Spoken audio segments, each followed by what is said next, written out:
The cathedral bells rang like a death knell. Lady Elowen Viral stood in the shadows of the north gallery, watching the Duke slide a ring onto her sister's finger. 3 months pregnant with his children, twins she hadn't told anyone about, she felt the first flutter of movement against her ribs. She didn't scream, didn't faint, didn't make a scene. She simply turned and walked away from everything she'd ever known. What no one understood yet, this wasn't surrender. It was strategy. Because sometimes the most dangerous thing a woman can do is disappear completely. Stay with me until the end. Like this video and comment what city you're watching from. I want to see how far this story travels. The hem of Elowen's traveling cloak dragged through 3 inches of fresh snow as she stepped off the mail coach in Greywatch. The driver didn't offer to help with her trunk. Nobody here knew she was a lady, and she intended to keep it that way. "Ends that way," he grunted, jerking his thumb toward a squat stone building with smoke curling from its chimney. "If you're looking for the teaching position, headmaster's probably at the tavern. Always is this time of day." Elowen nodded her thanks and started walking, one hand pressed subtly against her still flat stomach. The twins, she was certain there were 2, though no physician had confirmed it, seemed to sense her anxiety. Or maybe that was just nausea. 3 weeks had passed since the wedding. 3 weeks since she'd stood in that cathedral and watched Sebastian Ashford, Duke of Thornmere, pledge his life to her younger sister Celeste. 3 weeks since she'd packed a single trunk, emptied her personal accounts, and bought passage north under a false name. Mrs. Eleanor Verne, widow. No connections to speak of. The lie came easier than she'd expected. Greywatch was everything the capital wasn't. Harsh, practical, honest. The buildings were functional gray stone. The streets were mud and melting ice. The people looked at her with curiosity but not recognition, which was exactly what she needed. The tavern smelled like wet wool and cabbage soup. A dozen faces turned toward her when she entered, then returned to their drinks with disinterest. In the corner, a graying man with spectacles perched on his nose was scratching notes on a slate. "Headmaster Finch?" Elowen approached with her letter of reference, forged but convincing, in hand. He looked up, blinking like an owl disturbed from sleep. "You're the applicant? The widow from... where was it?" "Thornmere Province," Elowen said smoothly. "My late husband was a merchant. I've been tutoring the children of several families, but I'm seeking a more permanent position." It wasn't entirely a lie. She had tutored her younger cousins. And her husband was late. Late to realize she existed as anything more than Sebastian's consolation prize. Finch scanned the letter with squinted eyes. "Your penmanship is excellent. Latin? And Greek? Some mathematics? History, literature, natural philosophy? You're overqualified for Greywatch." He said it like an accusation. Elowen had prepared for this. "My husband left debts. I need work, not prestige." The headmaster studied her for a long moment, then nodded slowly. "Room and board included, salaries modest. Most of the children come from farming families. They need practical education more than philosophy. I can teach them to read, write, and calculate sums well enough to keep a merchant from cheating them," Elowen said. "That's practical enough." A ghost of a smile crossed Finch's weathered face. "You'll do. School starts at 7. Don't be late. These children wake with the roosters." Elowen extended her hand. He shook it with surprise. Ladies didn't shake hands, but widows apparently did. She had a job, a place to stay, a new identity. Now she just had to survive long enough to give birth to the children of the man who'd chosen her sister instead. The schoolhouse was a converted barn with 14 students ranging from 6 to 15 years old. They stared at Elowen like she was an exotic bird that had landed in their chicken coop. "I'm Mrs. Verne," she said, writing her false name on the slate board with chalk that squeaked. "We're going to start with reading comprehension." A gangly boy in the back row raised his hand. "Why? Why what? Why reading comprehension? Pa says reading's for clergy and nobles. We're farmers." Elowen set down the chalk and turned to face them. "What's your name?" "Thomas, ma'am." "Well, Thomas, let me ask you something. If a merchant offers to buy your family's wool at 2 coppers per pound, and you have 300 pounds to sell, how do you know he's paying fairly?" Thomas blinked. "I calculate it? And if he writes the agreement down and you can't read it, How do you know he didn't write 2 coppers for every 2 pounds? A murmur rippled through the classroom. She had them. Reading isn't for nobles, Elowen continued. It's for anyone who refuses to be cheated. Now let's begin. The weeks blurred into months. Elowen taught during the day, read by candlelight at night, and tried not to think about Sebastian's hands on Celeste's waist, about the honeymoon they'd taken to the summer estate, about whether he ever wondered where she'd gone. He probably hadn't noticed. She'd been invisible to him for years. The elder sister, quiet and bookish, always present at family gatherings but never quite seen. Celeste had been the beauty, the charmer, the one who laughed at Sebastian's jokes and touched his arm at dinner parties.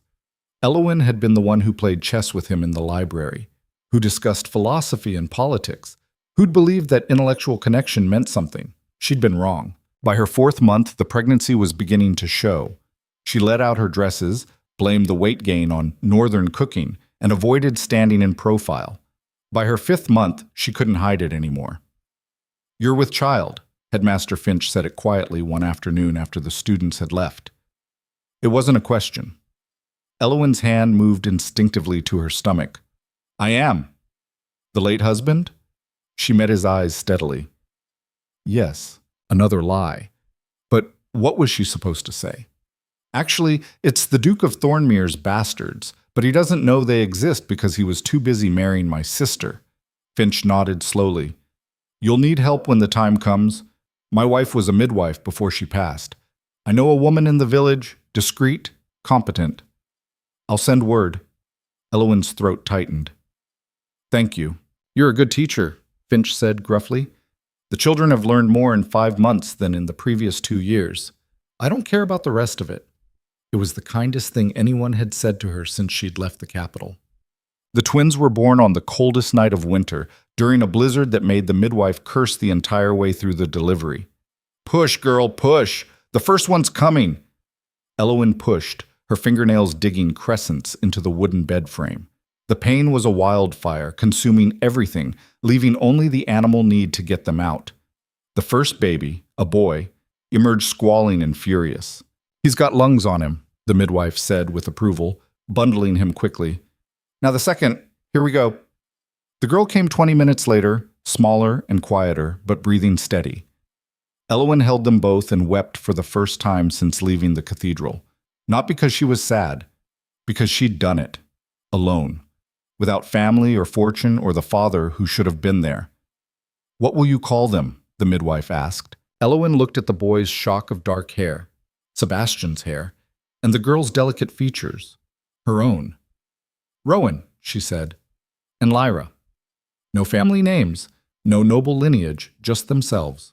Book. Raising twins alone was like fighting a war on multiple fronts. Rowan was intense from the start, crying loudly when hungry, sleeping fitfully, demanding constant attention.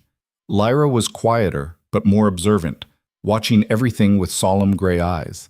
Elowen taught, through her exhaustion, graded papers while breastfeeding, collapsed into bed each night barely able to move. The other teachers helped when they could. The village women brought casseroles and hand-me-down clothes. Headmaster Finch pretended not to notice when she fell asleep at her desk during lunch break. "You need to eat more," he said one afternoon, setting a bowl of stew in front of her. "You're thin as a rail." "I'm fine." "You're not. But you're stubborn, so I won't argue." He sat down across from her. "Letter came for you today, from the capital." Elowen's blood went cold. "What?" He handed her an envelope with her mother's seal on it. Her hands trembled as she opened it. "Elowen, your disappearance has caused considerable embarrassment to this family. Your father is furious. Celeste is distraught. The Duke has asked after you repeatedly. I do not know what madness possessed you to abandon your duties and flee like a common criminal, but you will return immediately and beg forgiveness. Whatever scandal you fear is nothing compared to the disgrace you've already created." Your mother, Countess Helena Viral Elowen, read it twice, then fed it to the fire in the schoolhouse stove. "Bad news?" Finch asked. "No," Elowen said quietly. "Just someone who doesn't understand that I'm not coming back." The children grew. Rowan learned to walk at 10 months, immediately using his newfound mobility to climb everything and terrify Elowen. Lyra took her first steps at 13 months, more cautious but no less determined.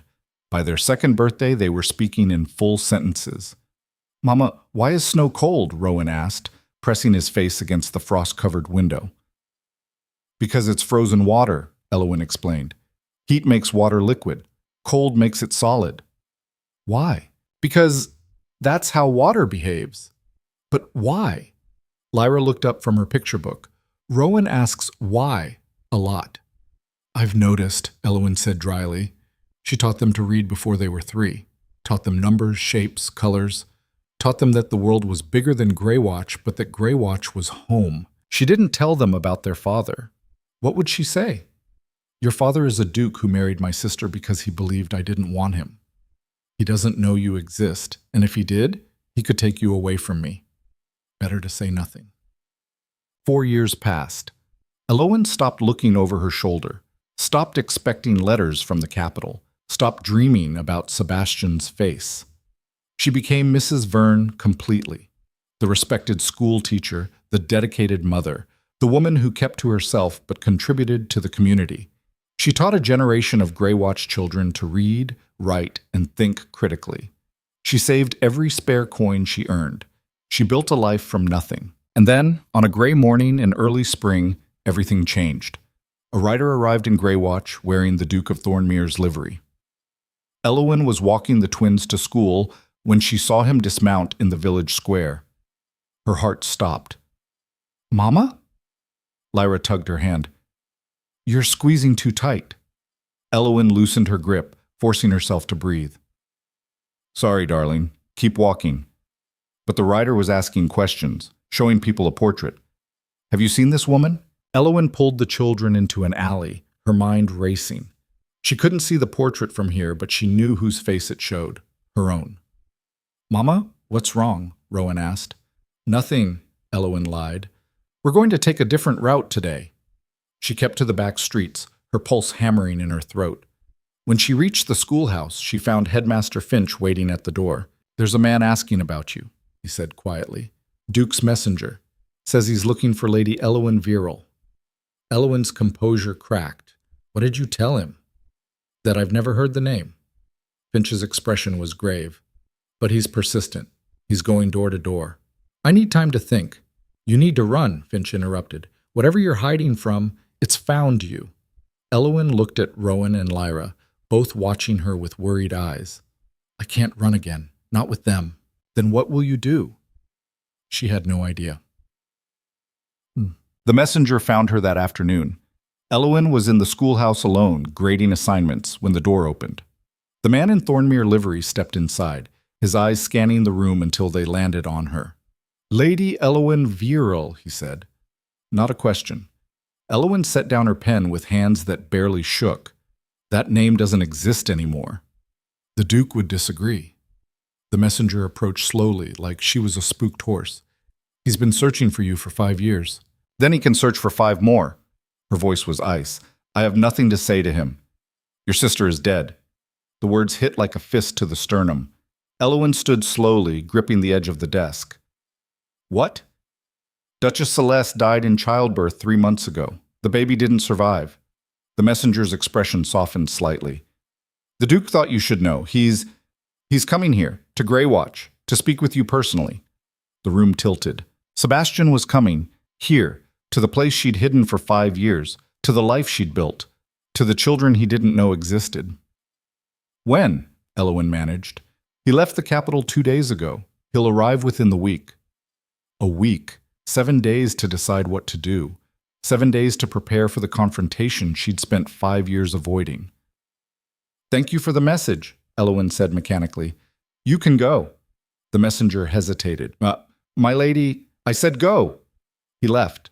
Elowen sat down at her desk and stared at the stack of assignments. Her hands were shaking now, violently, and she couldn't seem to make them stop. Celeste was dead. Sebastian was coming.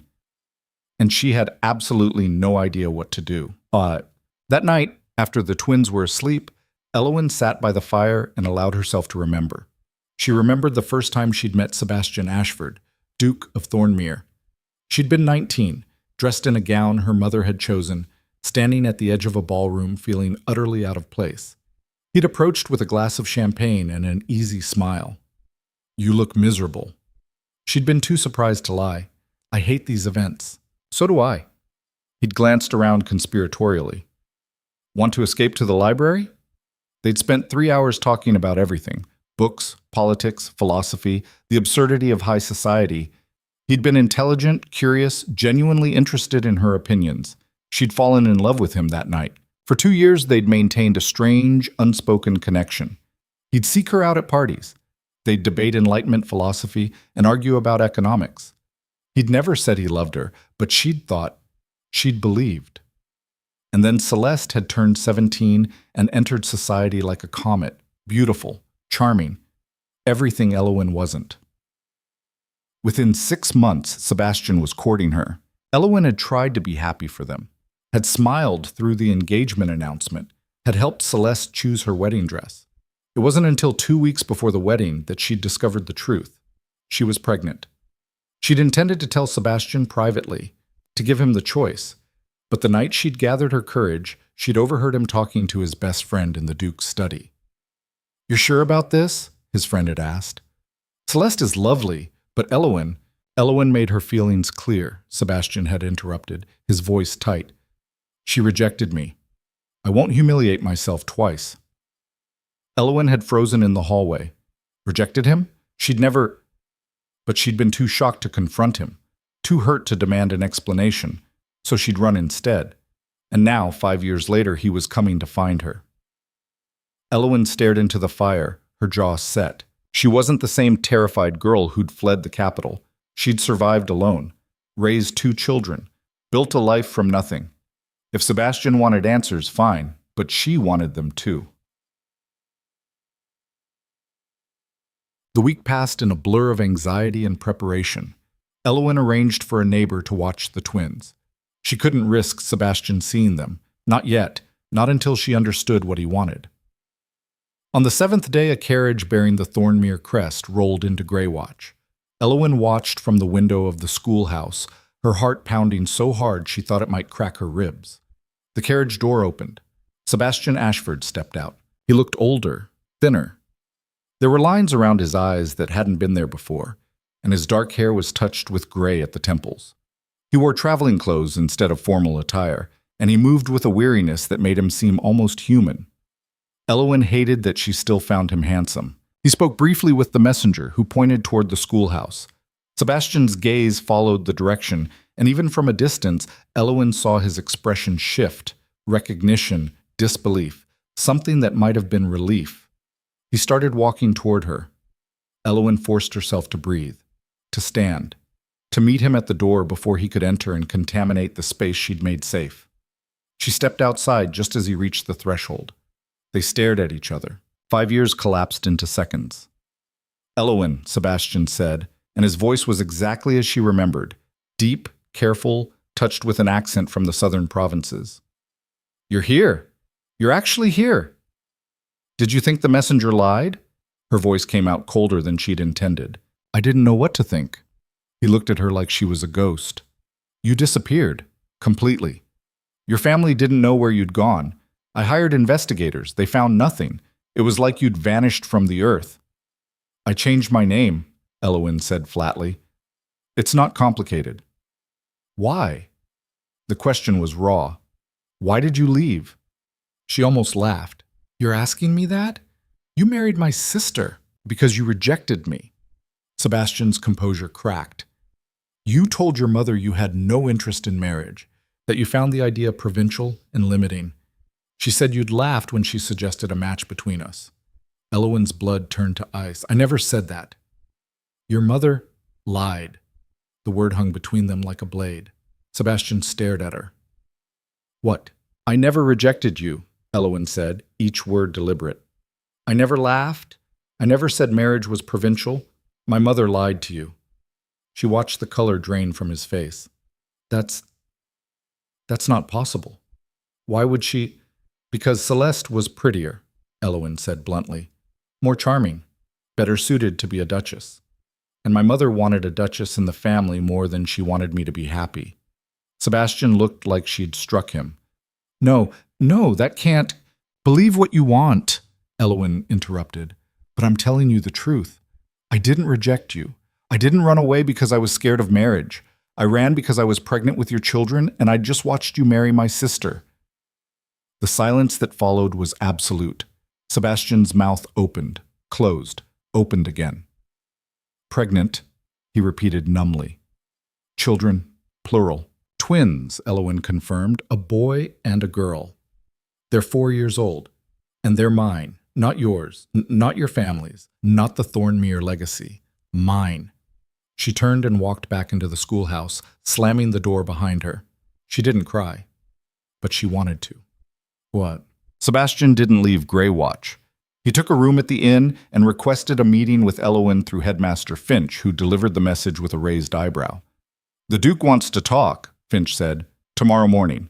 His words, at her convenience. Elowen almost refused, but curiosity and something deeper, something she didn't want to examine, made her agree. They met in the village square at dawn, when Greywatch was still sleeping and the world felt almost peaceful. Sebastian looked like he hadn't slept. I need to understand, he said without preamble. Everything. From the beginning. So Elowen told him. She told him about overhearing the conversation in his study, about her mother's manipulation, about standing in the cathedral, pregnant and invisible, watching him choose Celeste. She told him about Greywatch, about the twins, about building a life alone because she'd had no other choice. She didn't spare him the pain, didn't soften the edges. When she finished, Sebastian looked destroyed. I'm sorry, he said hoarsely. I'm so... Elowen, I would never have married her if I'd known. Never. You have to believe me. It doesn't matter now. It does. He stepped closer, and she forced herself not to retreat. I loved you. For 2 years, I thought. I believed we had something. And when your mother said you'd rejected me, it felt like the ground had disappeared. So I married Celeste because I was an idiot and a coward, and I couldn't stand the idea of losing your family completely. Elowen's throat tightened. You never told me you loved me. I was going to. His voice broke. The night before the wedding was finalized. I was going to tell you everything, but then your mother said, Stop. Elowen held up a hand. I can't do this right now. Sebastian nodded jerkily. The children, can I meet them? Every instinct screamed no, but she'd spent 5 years running from the truth. Maybe it was time to face it. Tomorrow, Elowen said finally. Bring chess pieces. Rowan likes games. Sebastian's expression shifted into something fragile and hopeful. Thank you, he whispered. Elowen walked away before she could change her mind. Tomorrow, the Duke of Thornmere would meet the children he never knew existed, and Elowen had absolutely no idea what would happen next. Elowen didn't sleep that night. She sat at the kitchen table, staring at the chess set she'd carved from scrap wood 2 winters ago, wondering if she'd made a catastrophic mistake. The twins would ask questions. Rowan especially. He questioned everything, dissected every new piece of information like a scholar 3 times his age. And Lyra, quieter but no less perceptive, would sense the tension immediately. How did you explain to 4-year-olds that their father was a stranger who'd married someone else? That their existence was a secret born from betrayal and manipulation? You didn't. You couldn't. So Elowen would have to lie. Again. The irony wasn't lost on her. By dawn, she'd rehearsed a dozen different explanations, discarded them all, and settled on the simplest version. Sebastian was an old friend visiting from the capital. Nothing more. She woke the twins with porridge and honey, watching Rowan smear half of it across his face while Lyra ate with careful, deliberate bites. Mama, you look tired, Lyra observed, her gray eyes too knowing for a child. I'm fine, darling. You always say that when you're not, Rowan mumbled through a mouthful of porridge. Elowen reached across the table and wiped his chin with her thumb. Someone's coming to visit today. An old friend. I want you both to be polite. Is it Uncle Finch? Rowan asked. No, someone you haven't met before. Lyra set down her spoon. Why is he coming? To talk. Elowen forced a smile. And maybe play chess if you're interested. Rowan's eyes lit up immediately. He'd beaten every adult in Greywatch who'd been foolish enough to challenge him. The prospect of a new opponent was irresistible. Can I use the queen's gambit? He asked eagerly. You can use whatever strategy you want. I'm going to destroy him, Rowan declared. Elowen's throat tightened. I'm sure you will. Sebastian arrived at precisely 10 o'clock, carrying a wooden box under one arm. He changed into simpler clothes, no ducal finery, no Thornmere crest, and he looked almost ordinary except for the way he carried himself, like someone accustomed to authority trying very hard to appear harmless. Elowen met him at the door before he could knock. They don't know who you are, she said quietly. I told them you're an old friend. Nothing more. Something flickered across Sebastian's face. Hurt, maybe, or resignation. Understood. And if you do anything to upset them, this ends immediately. Elowen, I mean it. Her voice was steel. They're my children, not yours, not yet. Maybe not ever. You're here on trial. Sebastian nodded slowly.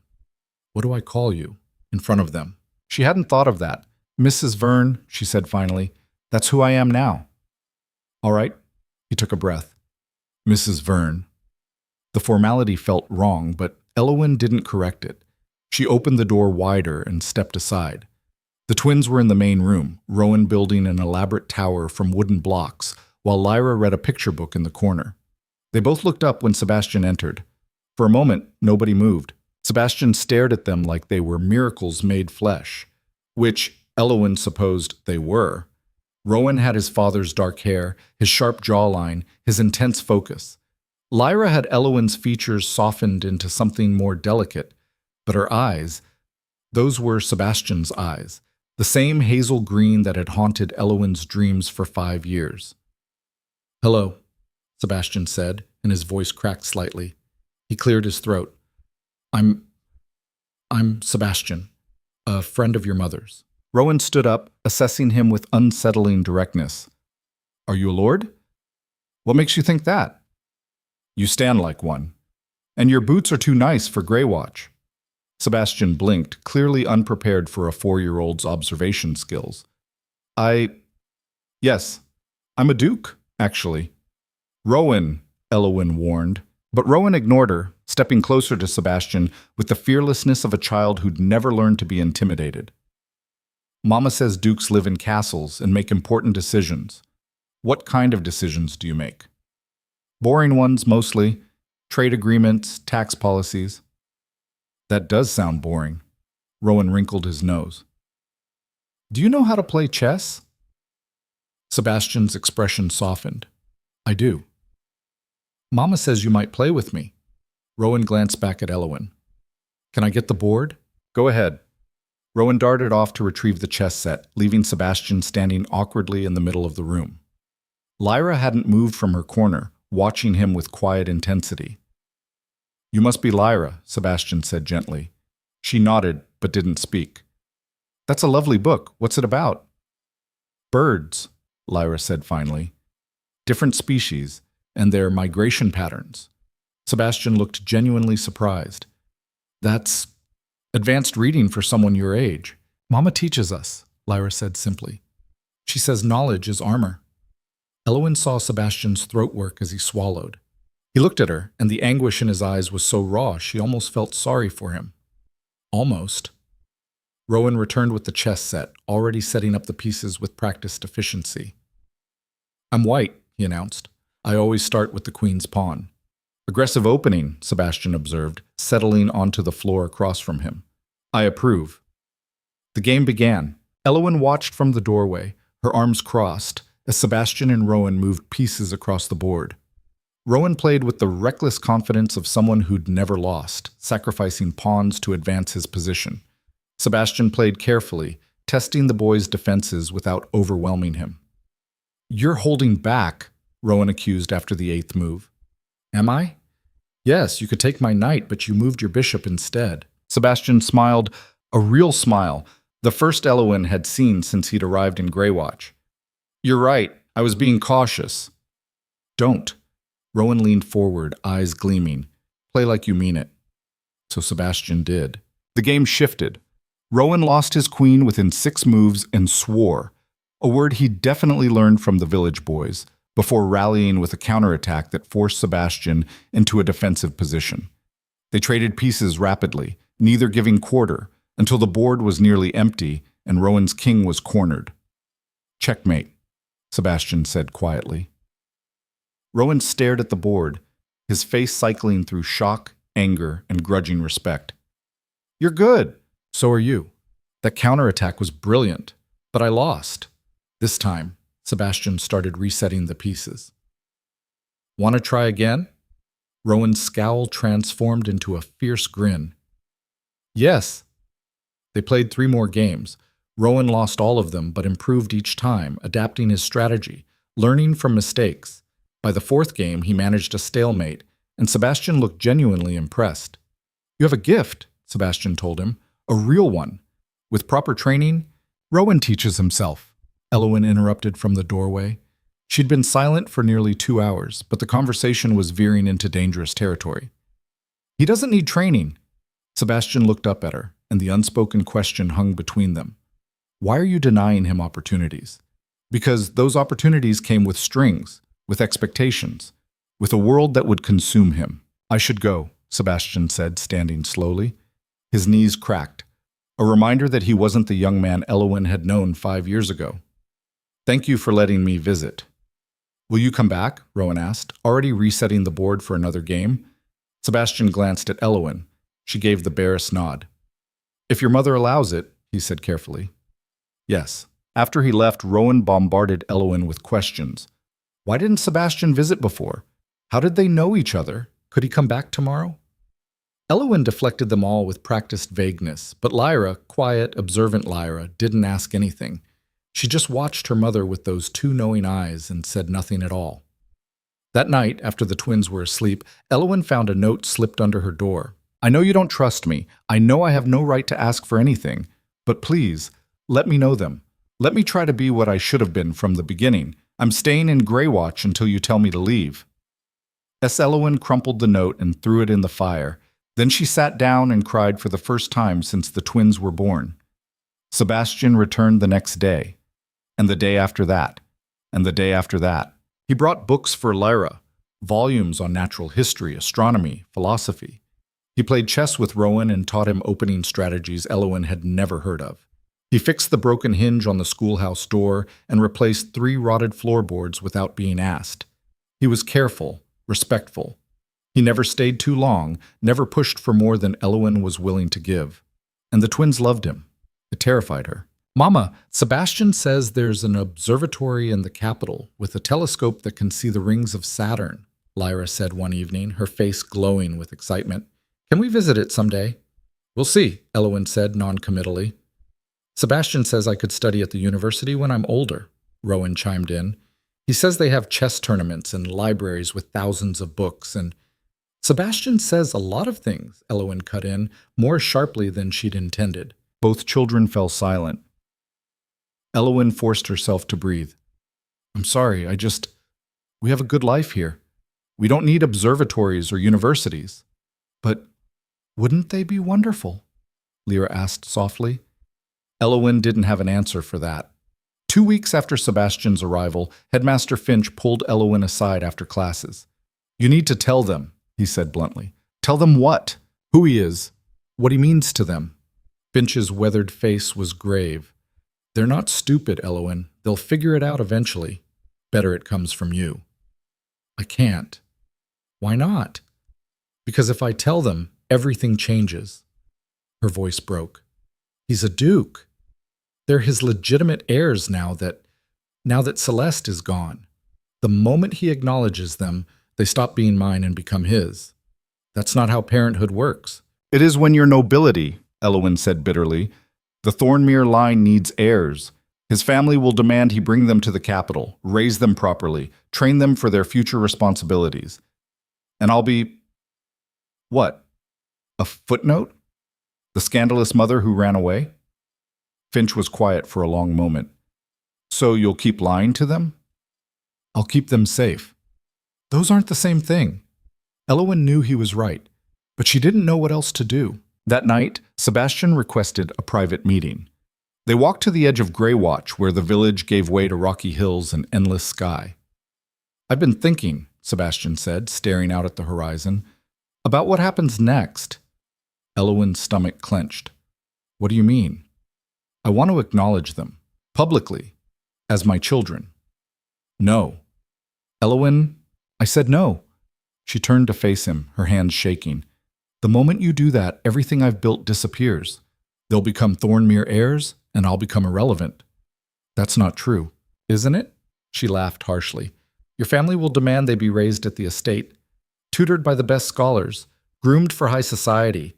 They'll have governesses and etiquette lessons and political marriages arranged before they're 16, and I'll be shut out because I'm not noble enough, not proper enough, not enough. Sebastian grabbed her shoulders, forcing her to look at him. I would never let that happen. You won't have a choice. You're a duke. You have responsibilities, obligations. The Thornmere legacy doesn't care about what you want or what I want. It only cares about continuation. Then I'll change it. His voice was fierce. I'll rewrite every rule, break every tradition if that's what it takes, but I won't lose them again. I won't lose you again. Elowen wrenched away from him. You never had me to lose. The words landed like a slap. Sebastian stepped back, his expression crumbling. That's not fair, he said quietly. None of this is fair. Elowen's composure shattered completely. You got to move on. You married someone else, lived your life, and when it didn't work out, you came looking for me like I was some kind of consolation prize. But I didn't get to move on. I raised our children alone while I what? Sebastian's voice rose to match hers. While I grieved the woman I thought had rejected me? While I married someone I didn't love because I was too broken to think clearly? While I spent 5 years wondering if you were even alive? You made your choice. Based on a lie, he was shouting now. A lie your mother told, a lie I was stupid enough to believe, but I didn't know, Elowen. I didn't know about the pregnancy or the twins or any of it. If you had what? You would have done the noble thing and married me instead? She laughed bitterly. How romantic! Yes, Sebastian roared. Yes, I would have married you because I loved you and I wanted to build a life with you, and I was an idiot for believing you didn't feel the same way. The silence that followed was deafening. They stood in the growing darkness, both breathing hard, both too angry and hurt to back down. I can't do this, Elowen finally whispered. I can't let you into their lives only to have you ripped away when reality sets in. When your family demands you return to the capital, when you realize that being a father to 2 illegitimate children in a backwater village isn't the life you want. Is that what you think of me? Sebastian's voice was hollow. That I'm that shallow? I think you're human, Elowen said, and humans make promises they can't keep. She walked away before he could respond. But Sebastian didn't leave Greywatch. He rented a small cottage on the outskirts of the village and continued his daily visits. He played chess with Rowan, discussed books with Lyra, and maintained a careful, aching distance from Elowen. And slowly, against every instinct she had, Elowen began to see something that terrified her. Sebastian meant it. He wasn't leaving, wasn't giving up, wasn't treating this as a temporary diversion. He was fighting for them. 3 weeks after their argument, a second messenger arrived in Greywatch. Elowen was teaching a lesson on fractions when the rider appeared at the schoolhouse door. He wore different livery this time, not Thornmere, but the colors of House Virel, her family. Ice flooded her veins. Message for Lady Elowen Virel, the messenger announced loudly enough for half the village to hear. The classroom went silent. 14 pairs of eyes swiveled toward Elowen. Class dismissed, she said mechanically. Read chapters 4 and 5 tonight. The children fled, whispering excitedly among themselves. Elowen stood frozen at the front of the classroom as the messenger approached. Letter from Countess Helena Virel, he said, handing her a sealed envelope. I'm instructed to wait for your reply. Elowen broke the seal with trembling fingers. Elowen, word has reached me that you are living in a northern village with 2 bastard children fathered by the Duke of Thornmere. I do not know what game you are playing, but it ends now. The scandal of your disappearance was contained through careful maneuvering. The scandal of illegitimate Thornmere heirs will destroy both our families. You will return to the capital immediately. The children will be sent to a private institution where they can be raised discreetly. The Duke will not acknowledge them publicly. This matter will be buried. If you refuse, I will petition the courts to have the children removed from your custody on grounds of moral unfitness. You may have run from your responsibilities once, but you cannot run from this. You have 1 week to comply. Your mother. The paper slipped from Elowen's fingers. She'd been naive to think she could hide forever. Naive to think her mother wouldn't eventually discover the truth. Naive to think there was any future where she got to keep her children without a fight. Ma'am? The messenger shifted uncomfortably. Your reply? Elowen looked up at him with eyes that felt like broken glass. Tell my mother, she said slowly, that if she tries to take my children, I will burn House Viral to the ground. The messenger blanched. My lady. That's not my title anymore. Now leave. He left. Elowen stood alone in the empty schoolhouse, her mind racing. Her mother had given her 1 week. 1 week to surrender everything or face a custody battle she couldn't possibly win. A woman with no title, no fortune, no legal standing against a countess with political connections and unlimited resources. She needed leverage, something her mother feared more than scandal. And there was only one thing powerful enough: the truth. Elowen grabbed her cloak and ran. She found Sebastian at his cottage, reading by the fire. He looked up in surprise as she burst through the door. I need your help, she said without preamble. My mother knows about the twins. She's threatening to take them unless I give them up voluntarily. Sebastian was on his feet instantly. She can't. She can. She's a countess. I'm nobody. Unless, Elowen took a breath, unless you acknowledge them publicly as your legitimate heirs.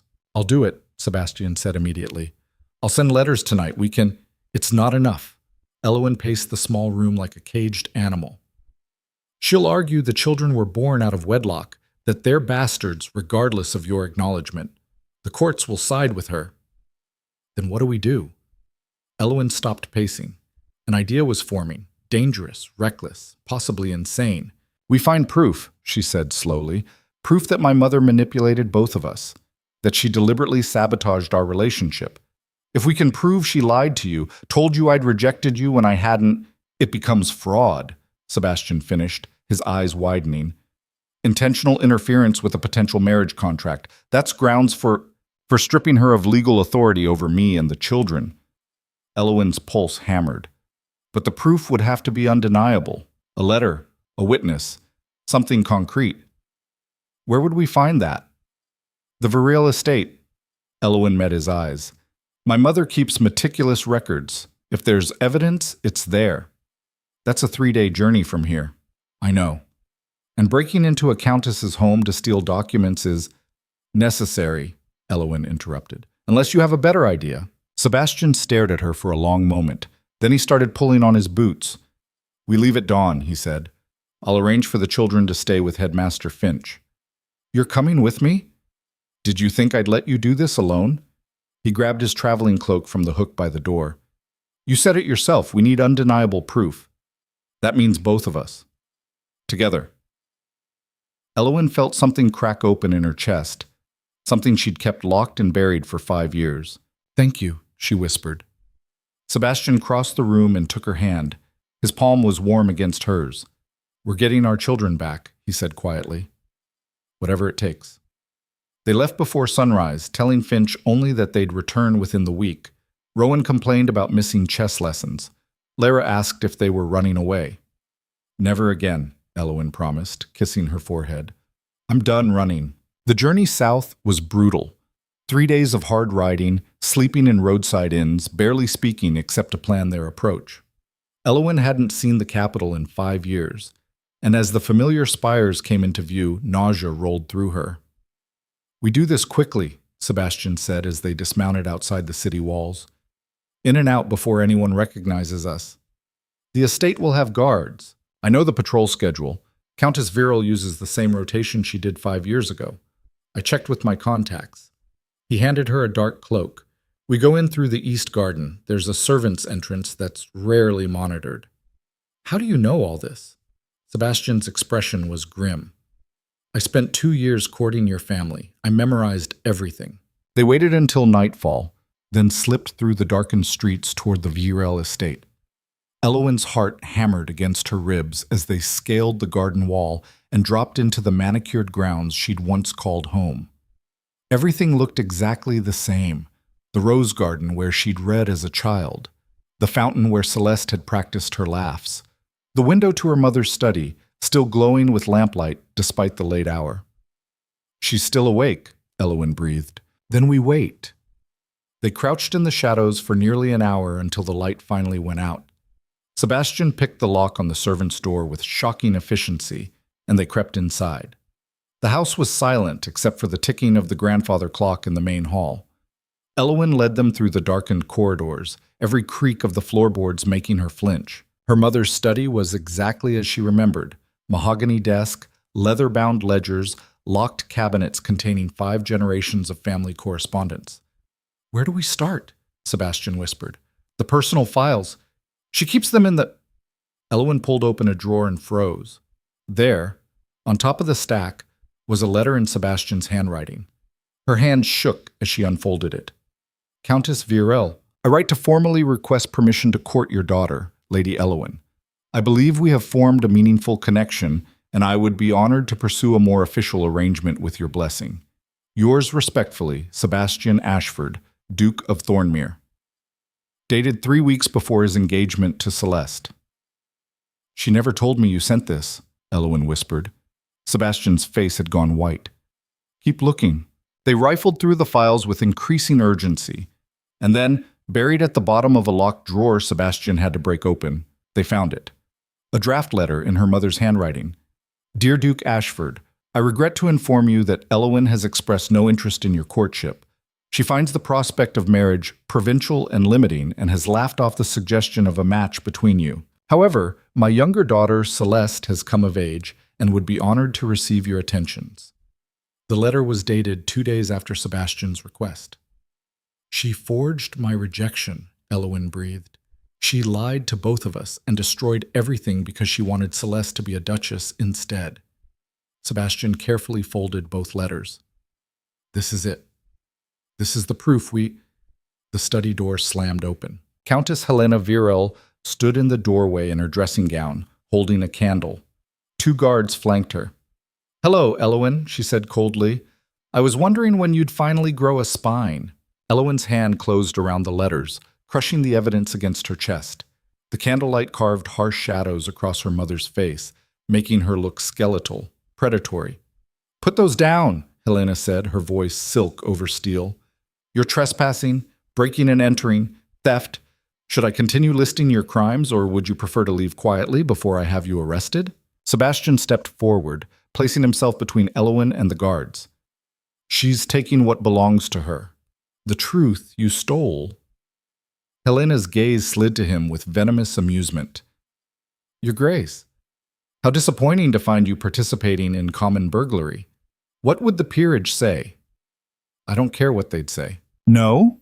Helena moved into the study, setting her candle on the desk with deliberate care. "Perhaps you should. Your reputation is already damaged by your association with my daughter's indiscretion. 2 bastard children born of a scandalous affair." "They weren't born of an affair," Elowen cut in, her voice shaking with rage. "They were conceived before your lies. Before you destroyed everything." Helena smiled coldly. "Destroyed? I elevated this family. Celeste became a duchess. Our name gained prestige, and you, wayward, difficult Elowen, were spared a marriage you clearly weren't suited for." "You had no right." "I had every right." Helena's composure cracked like ice splitting. "I am your mother, your guardian, your superior in every way that matters. You were 19 years old, foolish and idealistic, ready to throw yourself at the first man who paid you attention. I did what was necessary to protect you from your own stupidity." "Protect me?" Elowen laughed, high and brittle. "You manipulated us both because you wanted Celeste to be duchess instead. Because she was prettier, more charming, more likely to produce legitimate heirs. Because she understood duty." Helena slammed her hand on the desk. "You never did. You read books and played chess and wasted your time on philosophy when you should have been learning to manage a household, to navigate society, to be useful. Celeste knew her role, she accepted it. And yes, she was better suited to be duchess than you ever would have been." The words hit like physical blows. Elowen felt them sink into the old wounds, the ones she'd carried for 5 years, the ones that whispered she wasn't enough, had never been enough. Sebastian's hand found her shoulder, steadying her. Your daughter, he said quietly, dangerously, is twice the woman Celeste was. And if you'd given me the chance to choose freely, I would have picked Elowen without hesitation. Helena's expression twisted with contempt. How noble of you to say so now that Celeste is dead. Convenient timing, Your Grace. Don't. Sebastian's voice dropped to something deadly. Don't you dare use Celeste's death as a weapon. She deserved better than that. Better than you. My daughter died trying to give you an heir. Your daughter died because she was terrified of disappointing you. The words exploded from Sebastian with volcanic force. She told me, near the end, how you demanded she produce a son within the first year, how you'd sent her letters about family legacy and continuing bloodlines. She was so scared of failing that she refused bed rest when the physician recommended it. She pushed herself past exhaustion, trying to be the perfect duchess you'd trained her to be. And it killed her. The silence that followed was suffocating. Helena's face had gone pale, her mouth a bloodless line. For a moment, just a moment, something that might have been grief flickered across her features. Then it hardened back into cold fury. Get out, she hissed. Both of you, before I have the guards throw you out. Elowen took a step forward, the letters still clutched in her hand. No. Elowen, Sebastian warned. No, she repeated, louder. I'm not leaving. Not until you answer for what you did. Not until you explain why you thought you had the right to play with our lives like we were pieces on a game board. Helena's eyes narrowed. You want an explanation? Fine. I did what any mother would do. I ensured the best possible outcome for my family. You were in love with a duke you could never truly satisfy. Sebastian needed a duchess who understood social politics and public presentation. Celeste was perfect for the role. Everyone won. Except we didn't. Elowen's voice cracked. I spent 5 years raising twins alone in poverty because of your lies. Sebastian married someone he didn't love and lost her anyway. Celeste is dead. How is that winning? Because House Viral gained prestige. Because the Thornmere alliance was secured. Because you got what you wanted, Elowen finished bitterly. And that's all that ever mattered to you. Helena straightened, her composure sliding back into place like armor. Sentimentality is a luxury women in our position cannot afford. I made strategic decisions. If you are too naive to understand that, it's hardly my fault. Strategic. Elowen's laugh was harsh. Is that what you're calling it? Strategy? Yes. And I'd do it again. Helena's gaze was flat, pitiless. Now, you have 2 options. Give me those letters and return to Greywatch. Raise your bastards in obscurity and stay out of society. Or refuse, and I will petition the courts to remove the children from your custody on grounds of moral corruption and parental unfitness. You're a woman with no title, no husband, no legal standing.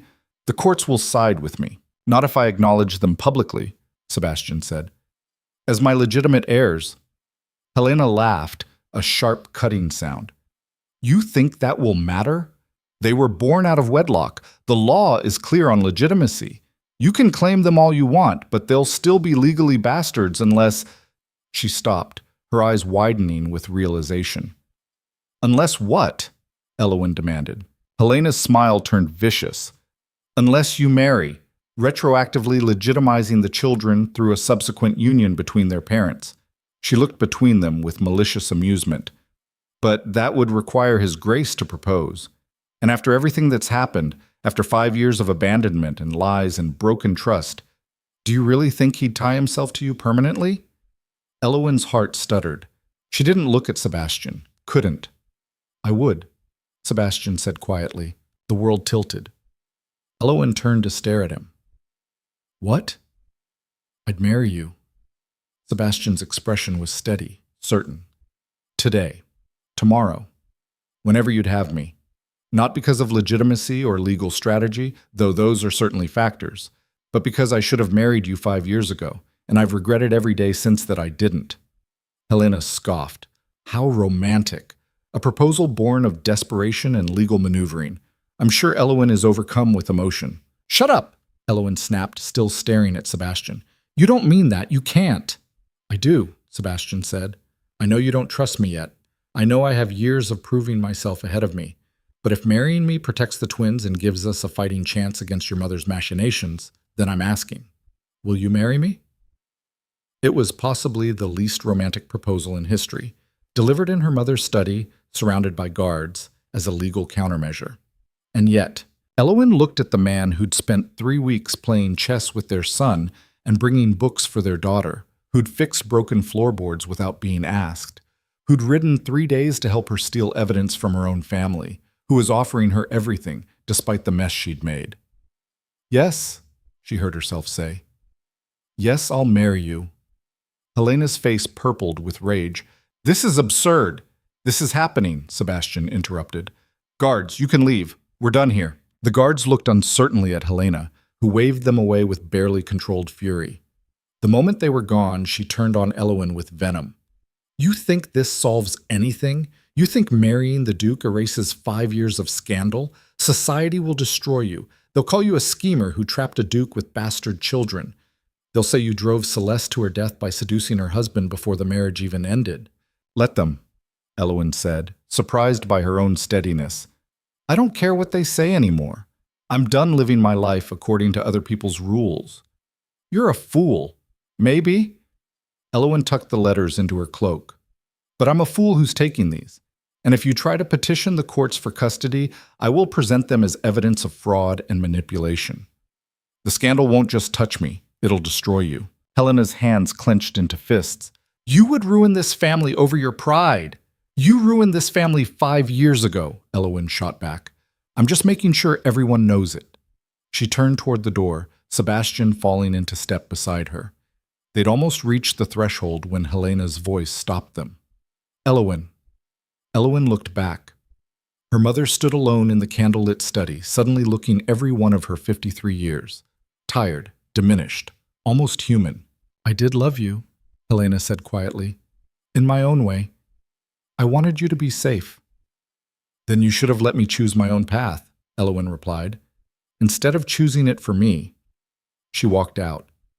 They didn't speak until they'd cleared the estate grounds and reached the street. Then Sebastian pulled her into an alley and pressed his forehead to hers, breathing hard. That was insane, he said. I know. She could still petition the courts. Letters or not, she has resources. I know. And I just proposed to you in the worst possible way, under the worst possible circumstances. I know. Elowen pulled back to look at him.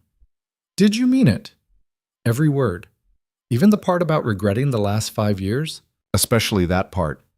Sebastian cupped her face in his hands. I know this isn't how it should have happened. I know we have 1,000 things to work through, but I meant what I said. I want to marry you. I want to be a father to our children. I want to build the life we should have had. Elowen's throat tightened. What if I'm not good at this? Being a duchess? Managing society? All of it? Then we'll figure it out together. He smiled slightly. Besides, you've been managing alone for 5 years. I suspect you're better equipped for this than you think. Sebastian? We don't have to decide everything tonight, he interrupted gently. We just have to get back to Greywatch. Tell the twins. Plan our next move. Elowen nodded slowly. All right, let's go home. The word felt strange in her mouth. Home. Not the Virile estate, not the capital. Greywatch, the harsh northern village she'd fled to in desperation and somehow made into a sanctuary. They rode through the night, pushing the horses harder than was wise, desperate to put distance between themselves and Helena's threats. By dawn, they'd cleared the capital entirely. At a roadside inn, they stopped to rest the horses and grab food. Sebastian paid for a private room, separate beds, he emphasized, to the innkeeper, and they collapsed in exhausted silence. Elowen stared at the ceiling, her mind spinning. We need a plan, she said finally, for when we return. How we tell the children, how we handle the marriage, how we... Elowen. Manage the transition because they're going to have questions, and Rowan especially will want detailed explanations about lineage and titles and... Elowen. She stopped, looking over at Sebastian's bed. Sleep first, he said quietly. We'll handle the rest when we're not half dead from exhaustion. She wanted to argue, but her body was lead-heavy, her eyes burning. Fine, she muttered, but we're making a list as soon as we wake up. Sebastian's soft laugh was the last thing she heard before sleep claimed her. They made it back to Greywatch in 2.5 days, arriving just as the sun set over the rocky hills. Elowen's entire body ached from riding, but the moment she saw the village, relief flooded through her. Headmaster Finch met them at the schoolhouse with the twins, who launched themselves at Elowen with enough force to nearly knock her over. "You're back!" Rowan exclaimed. "Lyra said you wouldn't be, but I knew you would because you promised—" "I did promise," Elowen said, holding them both tight. "And I keep my promises." Lyra pulled back slightly, studying her face with those two perceptive eyes. "Something's different." "We need to talk," Elowen said, glancing at Sebastian. "All of us. There's something important we need to tell you." They gathered in Elowen's small cottage, the four of them plus Finch, who'd insisted on staying as a witness and mediator. The twins sat on the floor looking between Elowen and Sebastian with wary curiosity. Elowen took a breath. "Rowan, Lyra, do you remember when you asked me about your father?" Both children nodded. "I told you he was away, that he didn't know about you." Elowen's voice wavered. "That was true, but there's more to the story." "Sebastian is our father," Lyra said calmly. Everyone stared at her. "What?" Elowen managed. "Sebastian is our father," Lyra repeated. "I figured it out last week. Rowan looks exactly like him, and you get this weird expression whenever he visits, and he brought me a book on astronomy that had the Thornmere family crest inside." "You knew?" Rowan demanded, looking betrayed. "Why didn't you tell me?" "Because I wanted to see if Mama would tell us first," Lyra said reasonably. Elowen looked at Sebastian, who appeared equally stunned. "Well," Finch said dryly from the corner, "that simplifies things." Rowan turned to Sebastian, his expression complicated. "Are you really our father?" "Yes," Sebastian said quietly. "I am. Why didn't you know about us?" "Because there were complications, lies, things that kept your mother and me apart." Sebastian crouched down to their level. "But I know now, and I want to be part of your lives, if you'll let me." Rowan chewed his lip, thinking hard. "Do we have to call you father? You can call me whatever you're comfortable with." "Can I keep calling you Sebastian?" "Absolutely. And will you keep teaching me chess?" "Every day, if you want." Rowan seemed to consider this, then he nodded decisively. "Okay, you can be our father." Sebastian's expression crumpled with relief. "Thank you." Lyra, meanwhile, was watching Elowen. "What else do you need to tell us?" Elowen swallowed hard. "Sebastian and I are getting married." Rowan's eyes widened. "Like in a wedding?" "Yes." "Will there be cake?" Despite everything, Elowen laughed. "Probably." "Then I approve," Rowan declared. Lyra's reaction was more measured.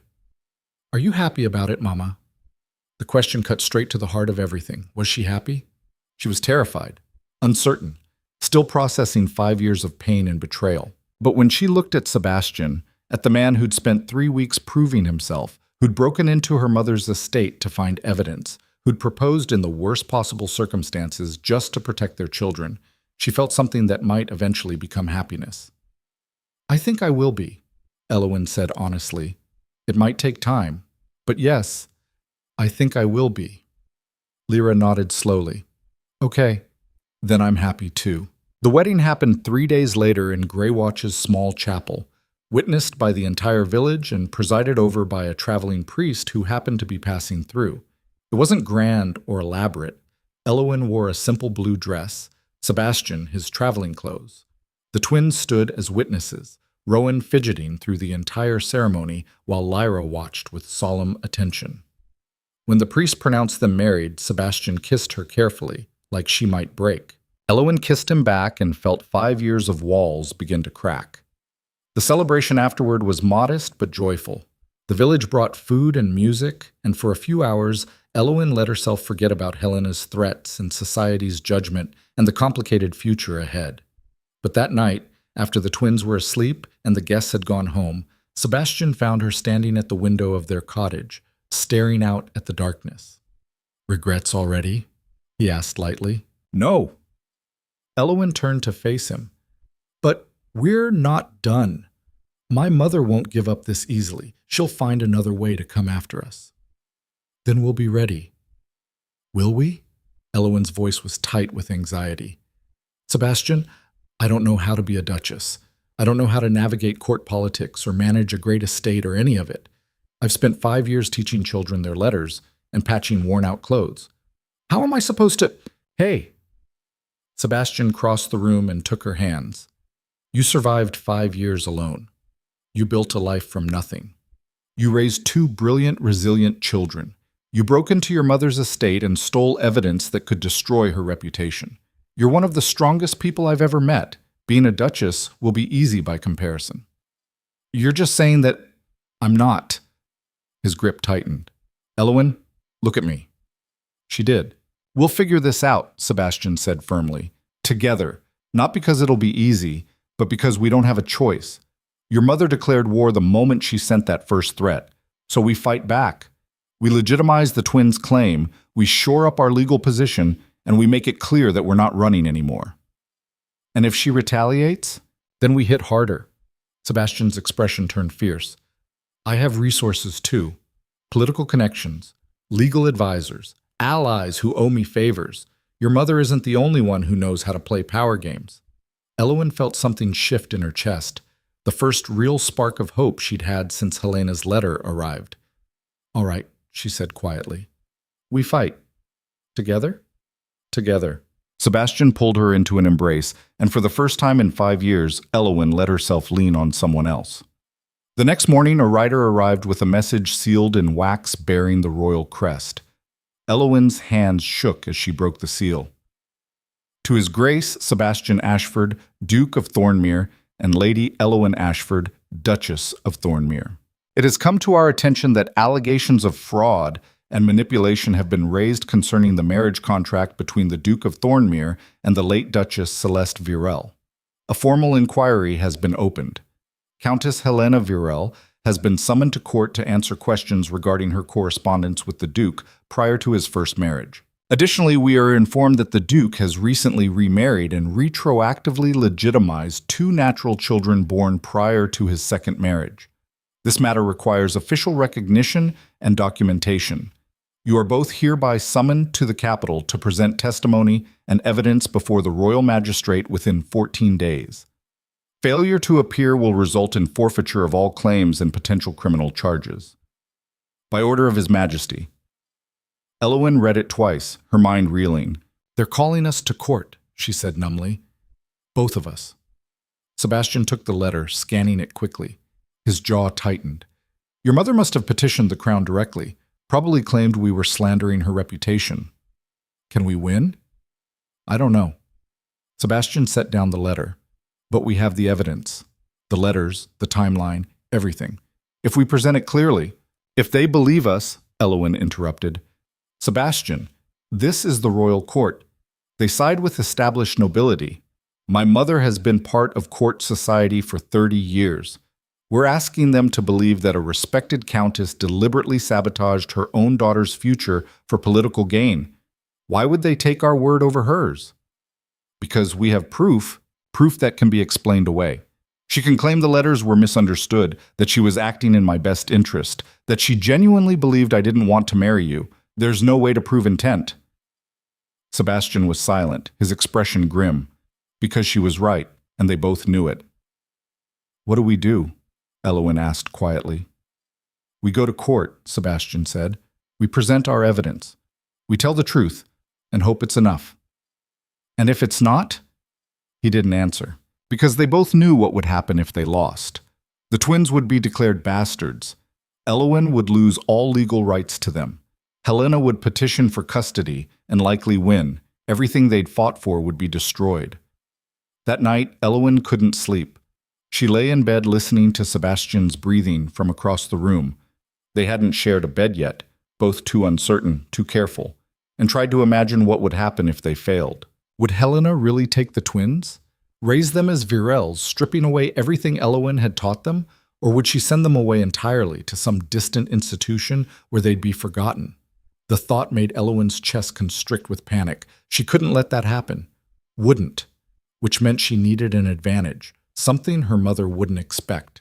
An idea began to form, dangerous, possibly foolish, but better than walking into court defenseless. Elowen sat up quietly, checking to make sure Sebastian was asleep, then slipped out of bed and pulled on her cloak. She left a note. Gone for a walk. Don't worry. Then she headed into the night. The cottage at the edge of Greywatch belonged to a woman named Margaret Cross, a former lady's maid who'd served at the viral estate 15 years ago before retiring to the north. Elowen had met her once, briefly, during her first year in Greywatch. She knocked on the door, praying the woman was still alive. After a long moment, the door cracked open. Margaret peered out, squinting in the darkness. Mrs. Verne? She blinked in confusion. What are you doing here at this hour? I need to ask you about my mother, Elowen said, about what happened at the viral estate 15 years ago, and I need you to tell me the truth. Margaret's expression shifted. Surprise, then wariness, then something that might have been resignation. You'd better come in, she said quietly. Inside, over weak tea and candlelight, Margaret told Elowen everything. About Helena's obsession with social advancement, about the way she'd orchestrated Celeste's entire life from birth, the tutors, the lessons, the calculated presentations at every major social event, about the punishments when Celeste didn't perform perfectly. Your mother wasn't cruel, Margaret said carefully, but she was relentless. Everything had to serve the family's advancement. Everything. Including manipulating my relationship with Sebastian? Margaret hesitated. I don't know about that specifically. I'd already left service by then. But I do know your mother kept meticulous records of every social connection, every potential alliance. If she thought she could engineer a better match for Celeste, she would have done it without hesitation. Would you testify to that? Elowen asked. In court? Margaret's face went pale. Testify against Countess Virel? I'd be blacklisted from every noble household. I know what I'm asking, Elowen interrupted. And I know it's unfair, but my children's future depends on proving my mother's pattern of manipulation. Please, I need a witness who knew her, who saw how she operated. Margaret stared at her for a long moment. Then she sighed heavily. All right, she said, I'll testify, but you better win, girl, because if you don't, we're both ruined. Elowen rode back to the cottage as dawn broke, exhausted but triumphant. She found Sebastian awake, pacing the main room with her note crumpled in his fist. Where were you? He demanded. You can't just disappear in the middle of the night without... I found a witness, Elowen interrupted. Someone who worked for my mother, someone who can testify about her manipulative patterns. Sebastian stopped pacing. Who? Her former lady's maid, Margaret Cross. She's agreed to testify about my mother's obsession with social advancement, her treatment of Celeste, all of it. That's brilliant. Sebastian's expression shifted from anger to reluctant admiration. But also incredibly risky. If Margaret changes her mind, or if your mother discredits her testimony, then we're no worse off than before, Elowen finished. Sebastian, we need every advantage we can get. This gives us a fighting chance. He crossed the room and pulled her into a fierce embrace. You're terrifying when you're determined, he murmured against her hair. Good, Elowen said. Let's make sure my mother knows it too. They spent the next week preparing for court, gathering documents, rehearsing testimony, coordinating with Margaret. Sebastian sent letters to political allies, calling in favors and building support. On the 13th day, they left Greywatch with the twins in tow. Why do we have to go to the capital? Rowan complained from the carriage. Because the king wants to meet you, Sebastian said, which was a massive oversimplification, but technically true. Will there be a throne? Lyra asked. Probably. Can I sit in it? Absolutely not.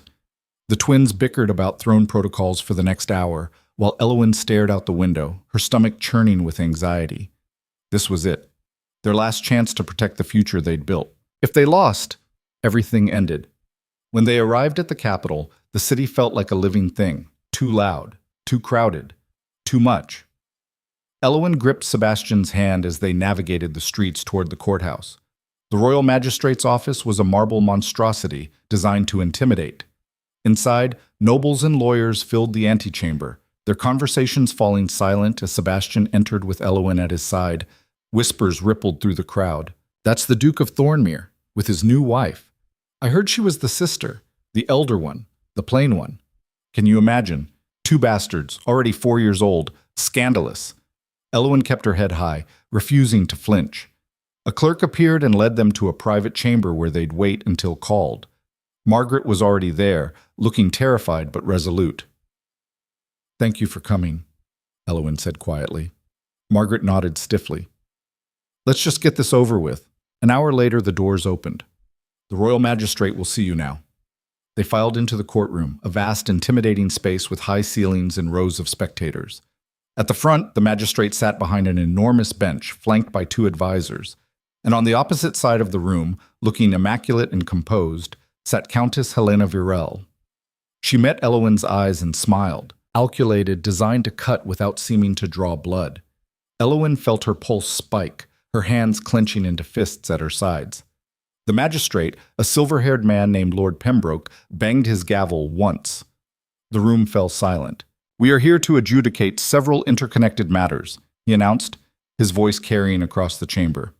"First, the legitimacy of the children born to Lady Elowen Virel and His Grace Sebastian Ashford, Duke of Thornmere.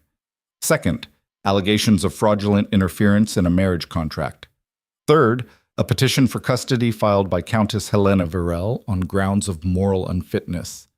He paused, surveying the room. "This is not a trial. This is an inquiry. We are here to establish facts, not assign guilt.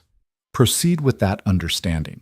Helena's lawyer stood, a thin, sharp-featured man named Aldrich Voss, who'd made his reputation destroying people in courtrooms.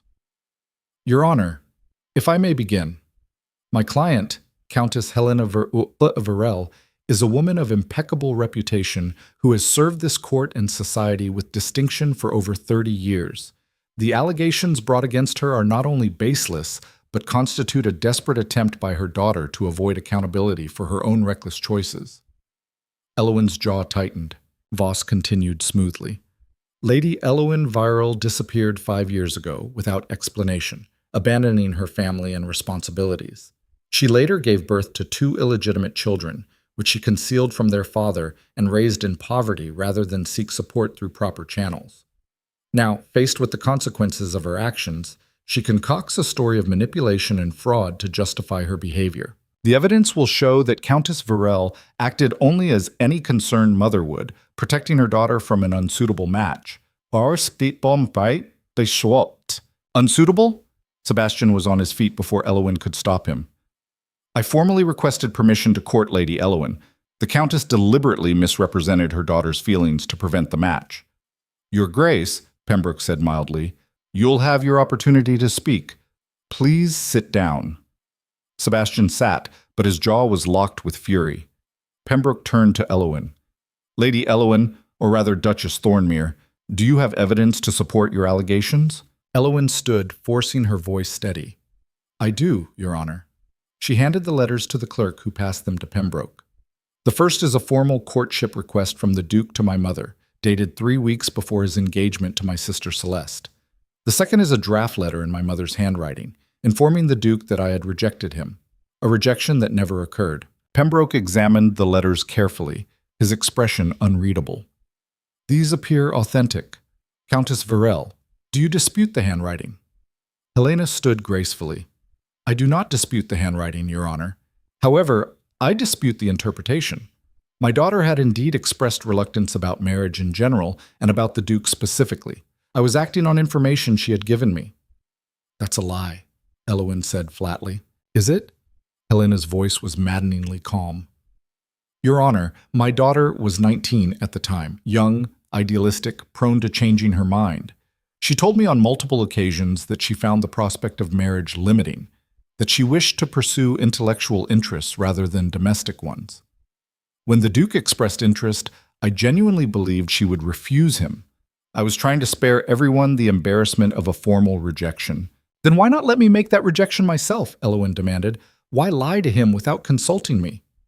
"Because you were too polite to refuse him directly," Helena replied, her expression perfectly reasonable.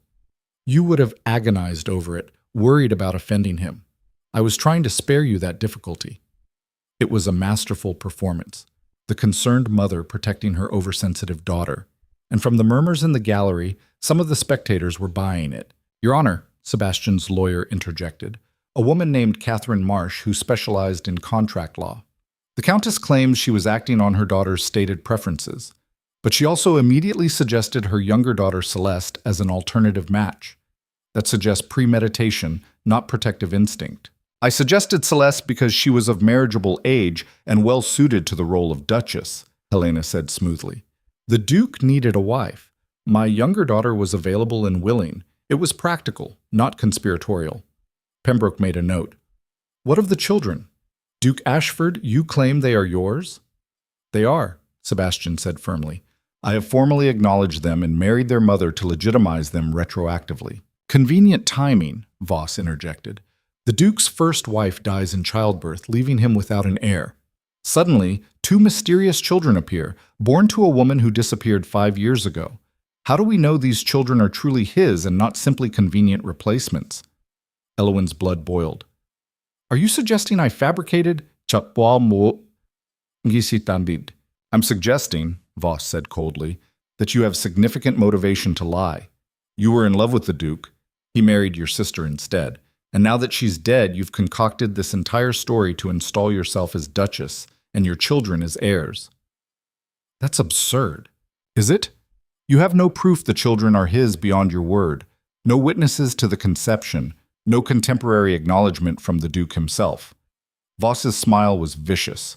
For all we know, they could be the children of anyone, a village blacksmith perhaps, a traveling merchant, anyone. Sebastian slammed his hand on the table. I acknowledge them. That should be sufficient. Under normal circumstances, perhaps, Voss replied, but these are hardly normal circumstances. The Duke stands to gain legitimate heirs. The alleged mother stands to gain a title and fortune. Both have clear motivations to lie. Then test the children, Sebastian said coldly. Examine them. Anyone with eyes can see Rowan has the Thornmere features, the same hair, the same jaw, the same... Physical resemblance is not legal proof, Voss interrupted. It's suggestive at best. Pembroke raised a hand for silence. Enough. This is becoming circular. He turned to Elowen. Duchess Thornmere, you claim your mother manipulated both you and the Duke. Do you have any witnesses who can corroborate this pattern of behavior? This was it, the moment they'd prepared for. I do, Your Honor, Elowen said. Margaret Cross, formerly lady's maid to Countess Viral. A ripple of surprise went through the courtroom. Helena's composed expression cracked, just for a second, before smoothing back into place. Margaret stood, looking terrified but determined. The clerk swore her in. Mrs. Cross, Catherine Marsh began gently, you worked for Countess Viral for how long? 12 years, ma'am, from when Lady Celeste was 3 until I retired 15 years ago. And during that time, what was your impression of the Countess's priorities? Margaret swallowed. The Countess was very focused on social advancement. Everything was about positioning the family for maximum advantage. Lady Celeste's entire upbringing was designed to make her the perfect Duchess. Etiquette, music, conversation, everything. And Lady Elowen? Lady Elowen was the elder daughter, so the Countess initially focused on her. But when it became clear that Lady Elowen was more interested in books than balls, the Countess shifted all her attention to Lady Celeste. Did the Countess ever discuss manipulating social situations to benefit her daughters? Voss shot to his feet. Objection. This is speculation and hearsay. I'm establishing a pattern of behavior, Marsh countered. Pembroke considered. I'll allow it, but keep it relevant. Margaret took a breath. The Countess kept detailed records of every eligible nobleman, every social connection, every potential alliance. She would engineer meetings, spread rumors to damage rivals, even sabotage matches she didn't approve of. I once saw her intercept letters between a suitor and Lady Elowen because she didn't think the match was prestigious enough. The courtroom erupted in whispers. Helena stood, her composure finally fracturing. This is slander. Margaret Cross was dismissed for theft. Her testimony is worthless. I was never dismissed for theft, Margaret said sharply. I left because I couldn't stomach watching you treat your daughters like chess pieces anymore.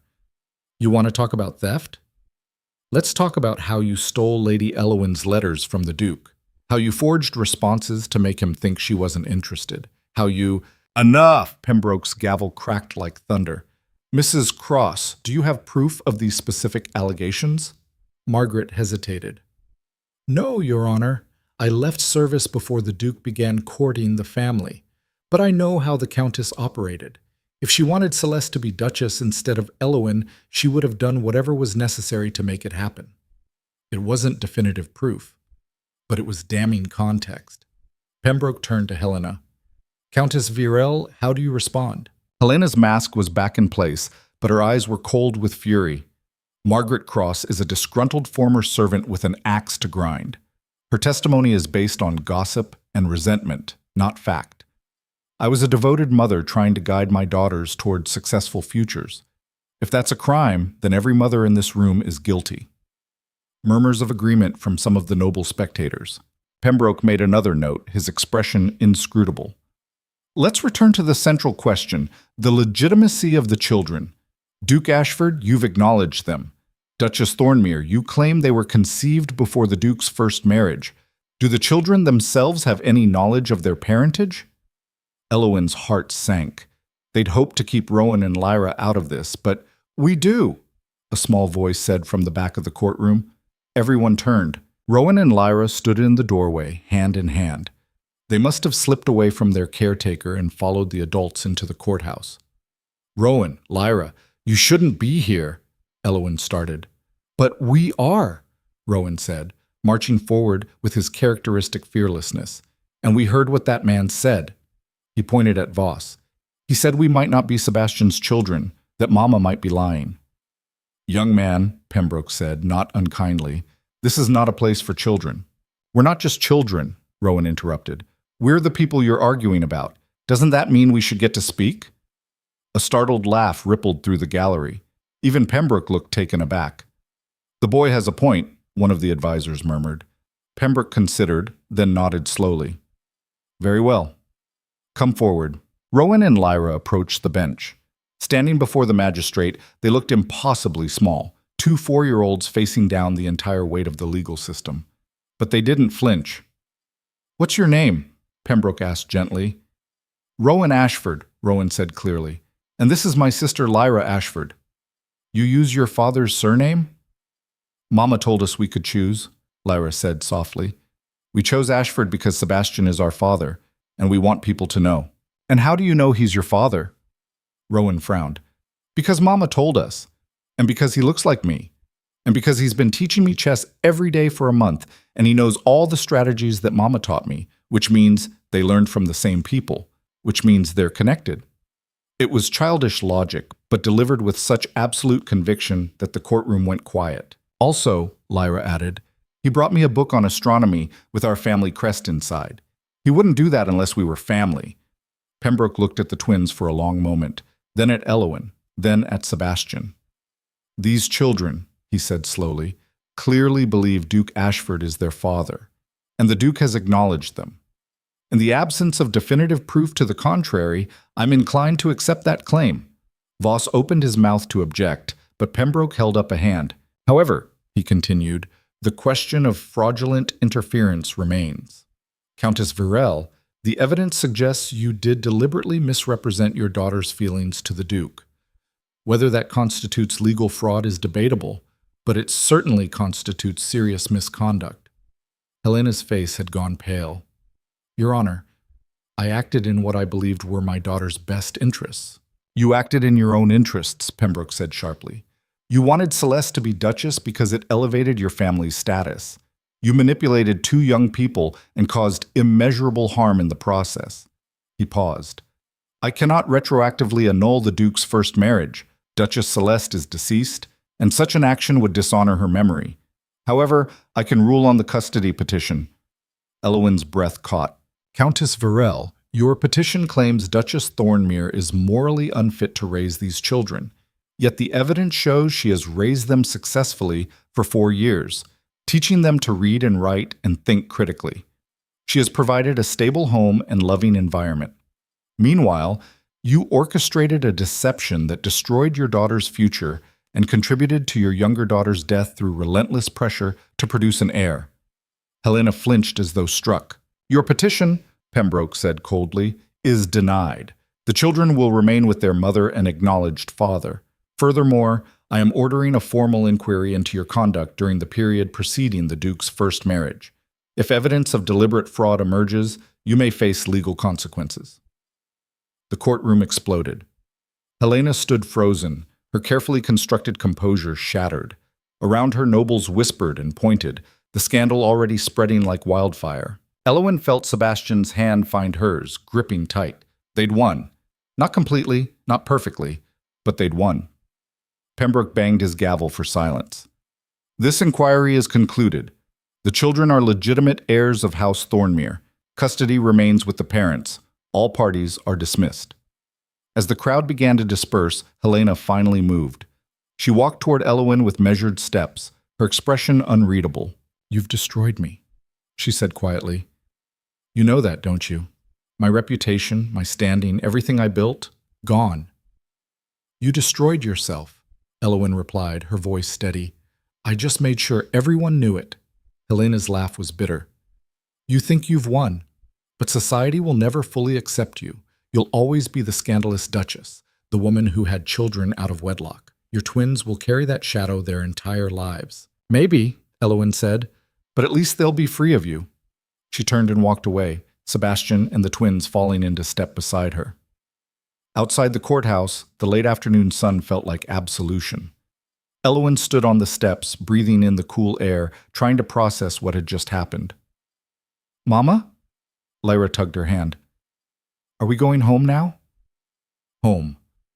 Greywatch. The cottage where they'd built their life. Elowen looked at Sebastian. "What happens now? Do we go back north, or—" "We do whatever you want," Sebastian said. "The Thornmere estate is yours if you want it, or we can stay in Greywatch, or split our time between both. It's your choice." Choice. That word again. For 5 years, Elowen had made choices out of desperation, fleeing the capital, taking the teaching position, raising the twins alone. Every decision had been about survival, about damage control. But now, standing on the courthouse steps with her family around her, she could finally choose from a place of freedom rather than fear. "I want to go back to Greywatch," she said slowly. "At least for now. The twins have friends there. I have students. It's home." She paused. "But maybe we can visit the estate sometimes. Let Rowan and Lyra see where they came from. Give them both worlds instead of forcing them to choose." Sebastian's smile was brilliant. "That sounds perfect. Can we still have the chess set at the estate?" Rowan asked. "The one in the library looked really nice." "You can have every chess set in the estate if you want," Sebastian promised. "And can I use the telescope?" Lyra added. "Absolutely." The twins cheered, already planning their future visits with the enthusiasm only children could muster. As they started down the courthouse steps, a voice called out behind them. "Duchess Thornmere!" Elowen turned. Margaret stood at the top of the steps, looking windblown but oddly free. "I just wanted to say thank you for giving me the chance to tell the truth. I've been carrying it for 15 years. "Thank you for being brave enough to speak," Elowen said sincerely. "You didn't have to do that." "Yes, I did." Margaret smiled slightly. "Some truths need to be told, consequences be damned." They exchanged nods of mutual respect, and Margaret disappeared back into the courthouse. The ride back to the inn where they were staying passed in a blur of relief and exhaustion. The twins chattered excitedly about the courthouse, the magistrate, the mean lawyer who was wrong about everything. Sebastian made quiet arrangements for their return journey to Greywatch, and Elowen sat by the window, watching the capital fade into the distance, and felt 5 years of fear finally begin to release its grip. That night, after the twins were asleep in the adjoining room, Sebastian found Elowen on the small balcony of their inn suite. "Can't sleep?" he asked, joining her at the railing. "Too much in my head." Elowen stared out at the city lights. "I keep thinking about what my mother said, about society never fully accepting us. She's probably right." "Probably," Sebastian agreed. "But society is just people, and people's opinions change. Give them time to see how brilliant Rowan and Lyra are, how capable you are, and they'll come around, or they won't, and we'll ignore them." "You make it sound simple." "It's not simple. It's just possible." He turned to face her. "Elowen, for 5 years you did the impossible. You survived alone with 2 infants in a harsh climate. You built a career, a home, a life. You raised 2 incredible children. You stood up to your mother in court and won." He took her hand. If you can do all that, you can handle a few judgmental nobles. Elowen felt her throat tighten. I couldn't have done this part without you. The court, the evidence, all of it. I needed you. We needed each other, Sebastian corrected gently. That's what this is now. Not you alone or me alone. Both of us. Together. Together, Elowen repeated, testing the word. It still felt strange, unfamiliar, but maybe that was okay. Maybe strange could become familiar with time. Sebastian hesitated, then said, There's something I need to ask. About us. About this marriage. Elowen's stomach tightened. What about it? We got married for legal reasons. To protect the twins, to legitimize them, to present a united front in court. He met her eyes. But now that the court case is over, now that the immediate crisis has passed, what do you want this marriage to be? The question hung between them, enormous and terrifying. Elowen had spent 5 years avoiding this exact conversation, avoiding thinking about what she wanted beyond survival, beyond the next crisis. I don't know, she admitted. I loved you once, before everything fell apart, but I don't know if I can love you again, or if I'm not asking you to, Sebastian interrupted gently. I'm not asking for love or romance or anything you're not ready to give. I'm just asking what you need from this partnership. If you want separate lives that happen to share children, I can respect that. If you want to try building something more, I'm willing. If you're not sure yet, that's fine too. Elowen studied his face in the moonlight, the lines around his eyes, the gray at his temples, the cautious hope in his expression. He meant it, all of it. I need time, she said finally. Time to figure out who I am now, after everything. Time to see if we can be partners without the weight of crisis forcing us together. How much time? I don't know. Maybe months, maybe years. She smiled wryly. Is that fair to you? Fair? Sebastian laughed softly. Elowen, you gave me a second chance with my children. You married me to protect them even though I didn't deserve it. You let me into your life when you had every reason to shut me out. I think I can handle waiting while you figure out what comes next. Relief flooded through her. Thank you. Don't thank me. Just promise me you'll be honest. If you decide this isn't what you want, if you want out, tell me. Don't stay out of obligation. I promise, Elowen said. And the same goes for you. If you wake up one day and realize you made a terrible mistake marrying the difficult elder sister instead of... Sebastian kissed her. It was brief, gentle, almost chaste, but it silenced her completely. I didn't make a mistake, he said quietly when he pulled back. I made the right choice 5 years too late. I'm not going anywhere. Elowen touched her lips, her heart hammering. Okay. Okay? Okay. She smiled, small but real. Let's see where this goes. They returned to Greywatch 3 days later to a hero's welcome. The entire village turned out to greet them, cheering as the carriage rolled in. Headmaster Finch stood at the front of the crowd, looking inordinately pleased with himself. Welcome back, your graces, he said with exaggerated formality. Then he grinned. Or should I still call you Mrs. Verne? Just Elowen, she said, climbing down from the carriage. I'm still the same person. No, you're not, Finch said seriously. You're someone who fought the nobility and won. That's different. The celebration lasted well into the evening. Food, music, stories about the court case that grew more exaggerated with each retelling. The twins basked in the attention, describing the magistrate and the courthouse with breathless excitement. And Elowen stood at the edge of it all, watching her children laugh with their friends, watching Sebastian integrate himself into the community with surprising ease, watching the life she'd built embrace the life she'd been forced into. Quite a change from 5 years ago, a voice said beside her. Elowen turned to find an older woman named Sarah, one of the village farmers who'd helped her during those first desperate months. It is, Elowen agreed. You were so scared back then, Sarah continued. Alone, pregnant, running from something you wouldn't talk about. I didn't think you'd last the winter. Neither did I. But you did. You lasted. You thrived. You built something worth protecting. Sarah smiled. Your mother tried to break you, but all she did was make you stronger. Elowen felt tears prick her eyes. I couldn't have done it without people like you. Without Greywatch. Maybe. But you did the hardest part. You chose to survive instead of give up. The rest of us just helped where we could. As the celebration continued around them, Elowen excused herself and walked to the schoolhouse. Inside, the familiar smell of chalk and old books welcomed her. The desks where she'd taught dozens of children. The chalkboard where she'd written lessons. The corner where she'd nursed the twins during lunch breaks. This place had saved her, had given her purpose when everything else had fallen apart. Sebastian found her there an hour later, sitting at her desk in the dim light. "The twins are asking for you," he said. "They want to show you something." "I'll be there in a moment." Elowen ran her hand across the worn wooden surface. "I was just thinking about how much has changed. Are you having regrets?" "No." She looked up at him. "I was thinking about how grateful I am. For this place, for the people here, for the chance to start over." Sebastian sat on the edge of the desk. "What happens to the school now? Will you keep teaching?" "I don't know, maybe." Elowen considered. "The twins will need education, and there are always more children who need teachers. Being a duchess doesn't mean I have to stop being useful." "No," Sebastian agreed. "It just means you have more resources to be useful with." An idea began to form in Elowen's mind, hazy at first, then sharper. "What if we expanded the school?" she said slowly.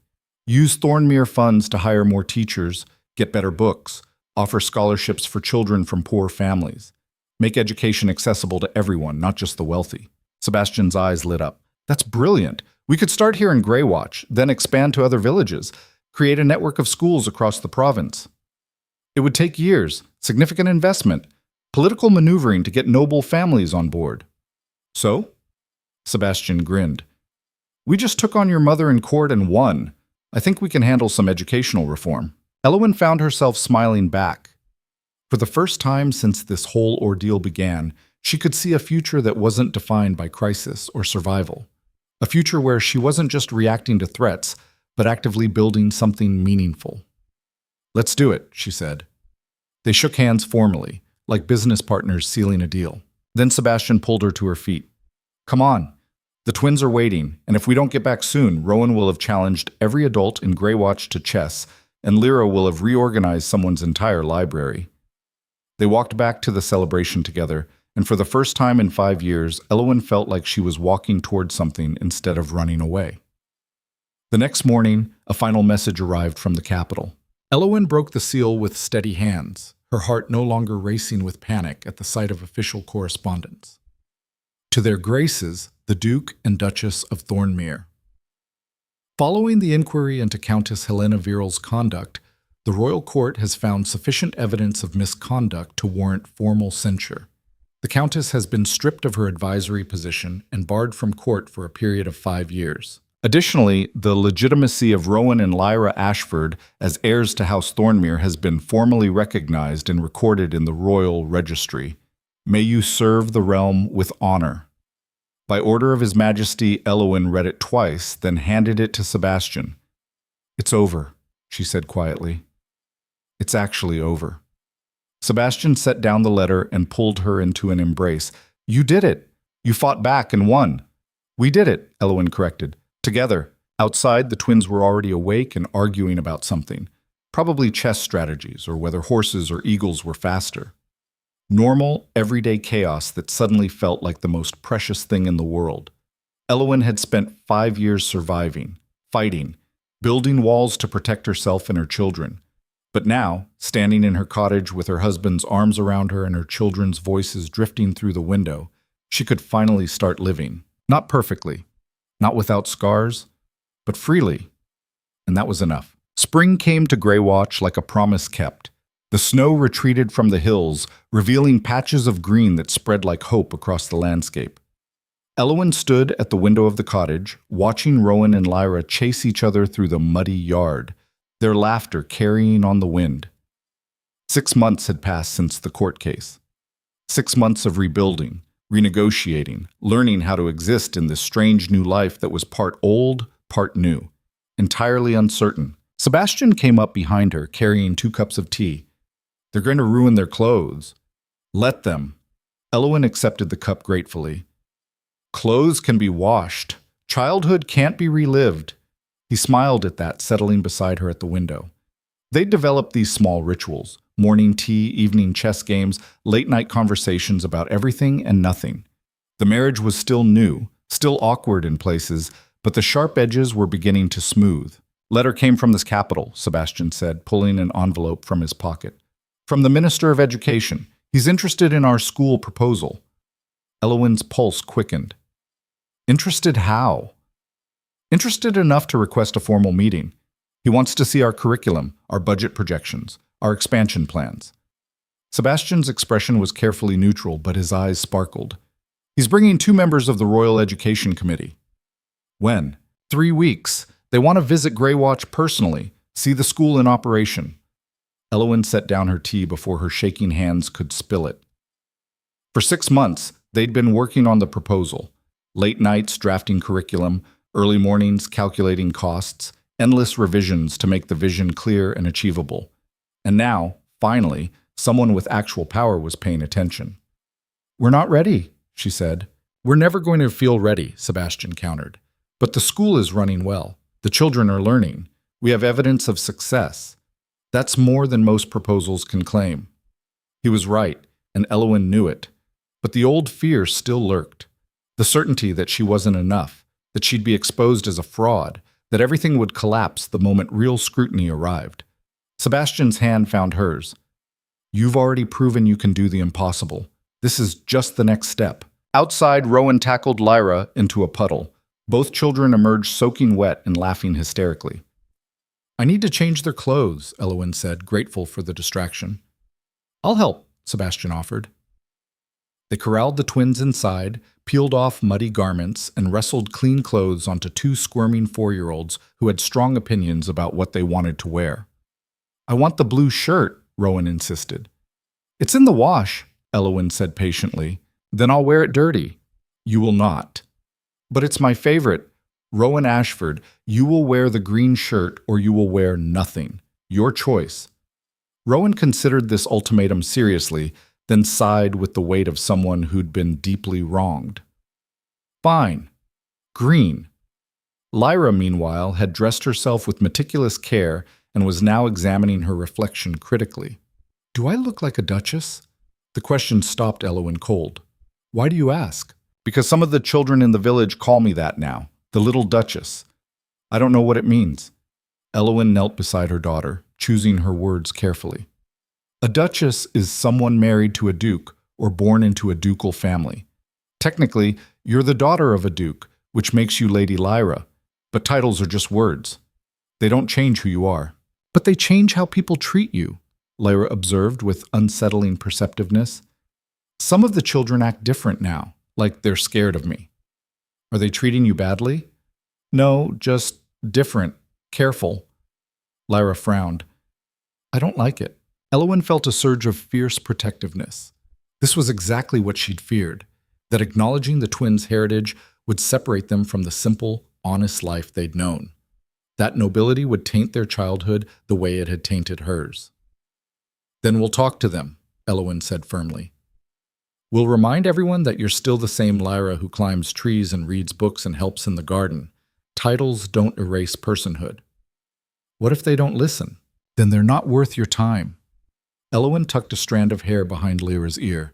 "You get to decide who you are, darling. Not them, not society, not even us. You." Lyra considered this, then nodded slowly. "Okay." It was a temporary fix to a permanent problem, and Elowen knew it, but it was all she could offer. The 3 weeks before the minister's visit passed in a blur of preparation. Elowen scrubbed the schoolhouse until it gleamed, organized the curriculum materials into neat folders, drilled the students on their reading and mathematics.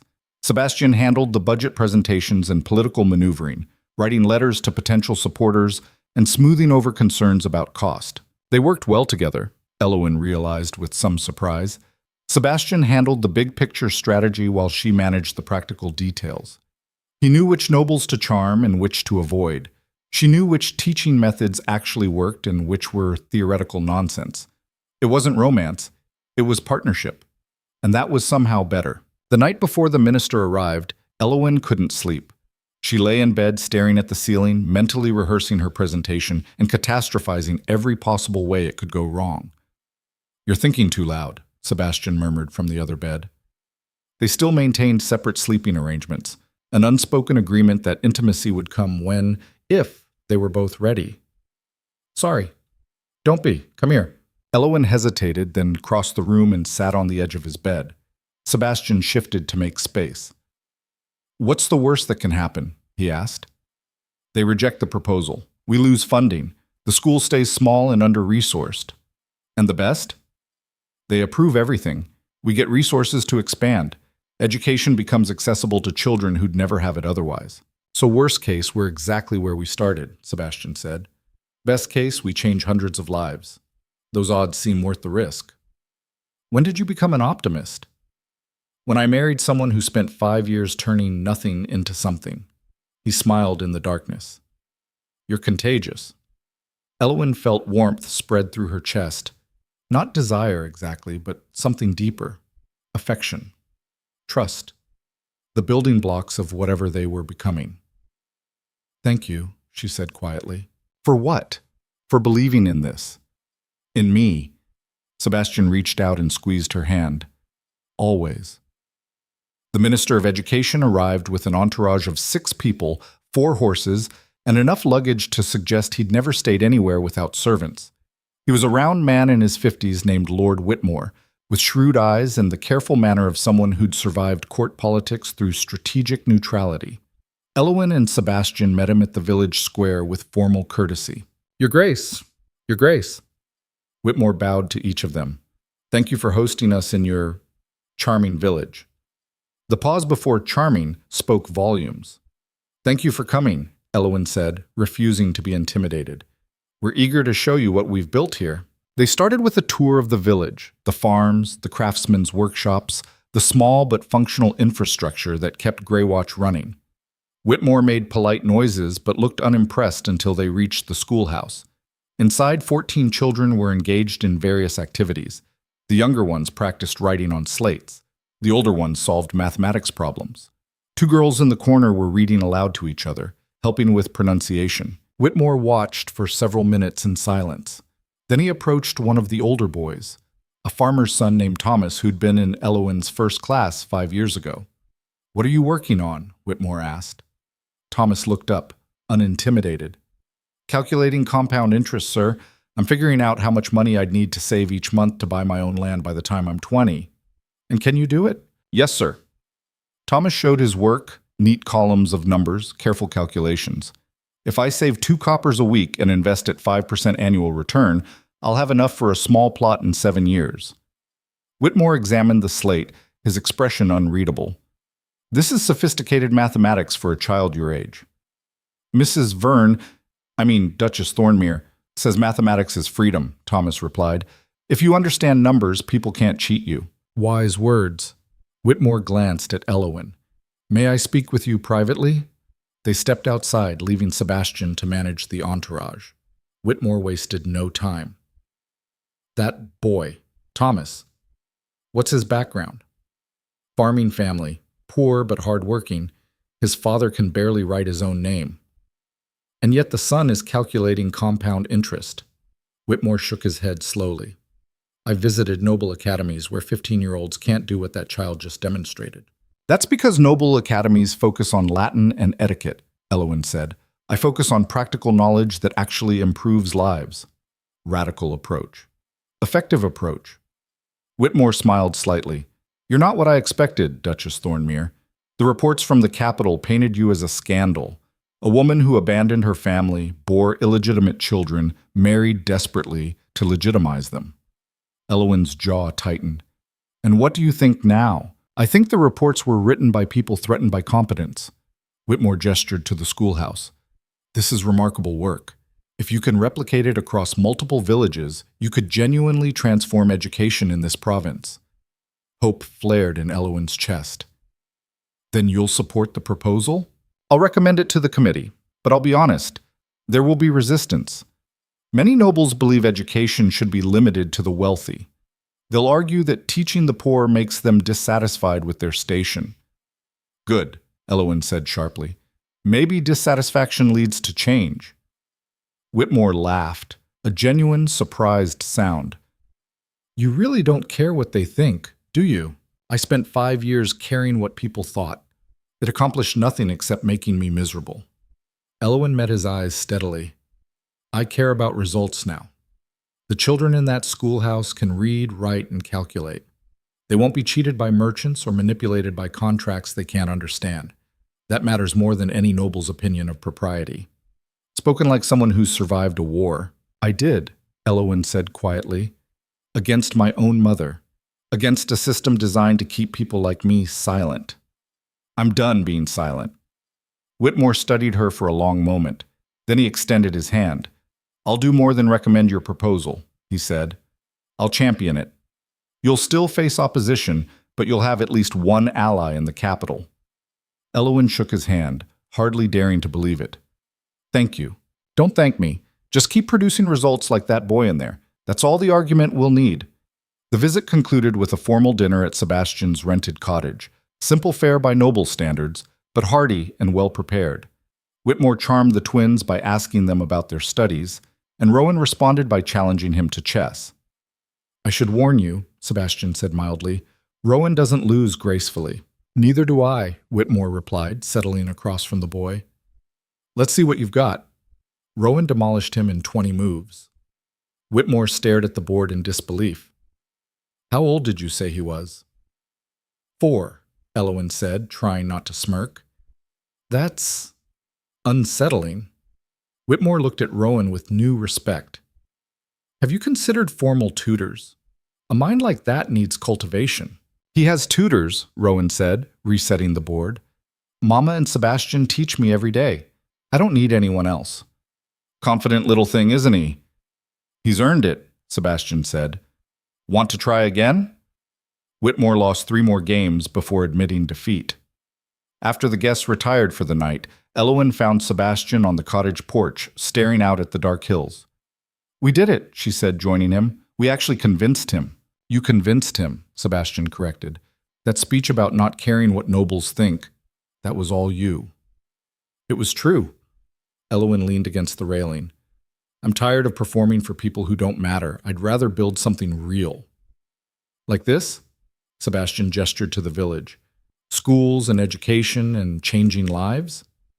Yes, like this. They stood in comfortable silence for a moment. Then Sebastian said, I've been thinking about the estate. Thornmere. Elowen tensed. What about it? It's been sitting empty for 6 months. The staff is maintaining it, but without a family in residence, it's just a building, a symbol. He turned to face her. I think we should move there, at least part of the time. Sebastian, hear me out. If we're serious about expanding the schools, we need to be visible in the capital. We need to attend social functions, build alliances, show the nobles that we're not hiding in the north. He paused. And the twins deserve to know their heritage, to see where they come from. They come from here, Elowen said stubbornly. Greywatch is their home. Greywatch is part of their home, but Thornmere is too, whether we acknowledge it or not. Sebastian's voice softened. I'm not asking you to abandon this place. I'm asking you to embrace both, to show the twins that they can belong to more than one world. Elowen wanted to argue, wanted to insist that Greywatch was enough, that they didn't need the capital or the estate or any of it. But she thought of Lyra's question. Do I look like a duchess? Thought of how the village children were already treating her differently. Thought of Rowan's brilliant mind that might outgrow even the best education Greywatch could offer. How would it work? She asked finally. 6 months here, 6 months there, or 3 and 3. Whatever feels right. Sebastian moved closer. We'd keep the school running in Greywatch with hired teachers. You'd oversee the curriculum, but wouldn't have to teach every day.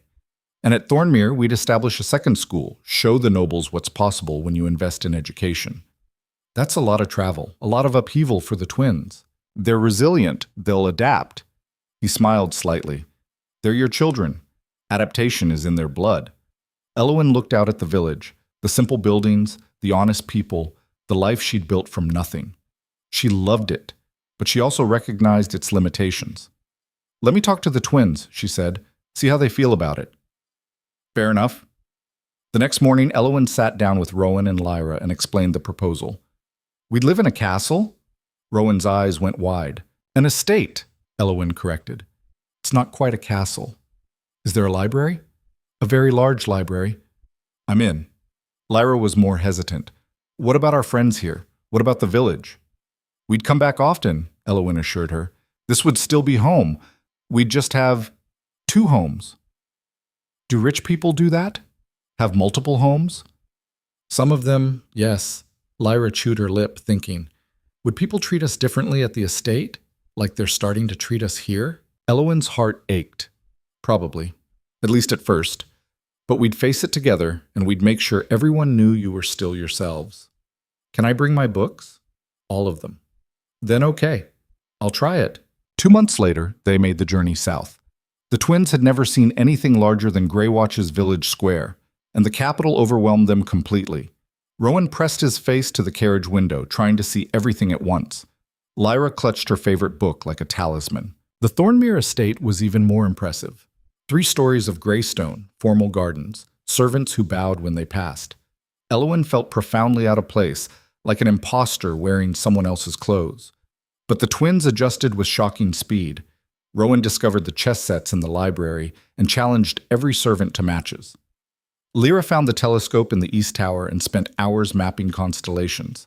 And slowly, carefully, Elowen began to carve out a space for herself. She transformed one of the unused parlors into a classroom and hired 3 teachers to help establish the Thornmere Academy. She invited children from the nearby villages, not just noble children, but farmers' sons and craftsmen's daughters. The first class had 20 students. Within 6 months, there were 50. The nobles were horrified. "You're educating the peasantry?" Lady Ashworth said at a dinner party, her voice dripping with disdain. "What possible purpose does that serve?" "It serves them," Elowen replied calmly.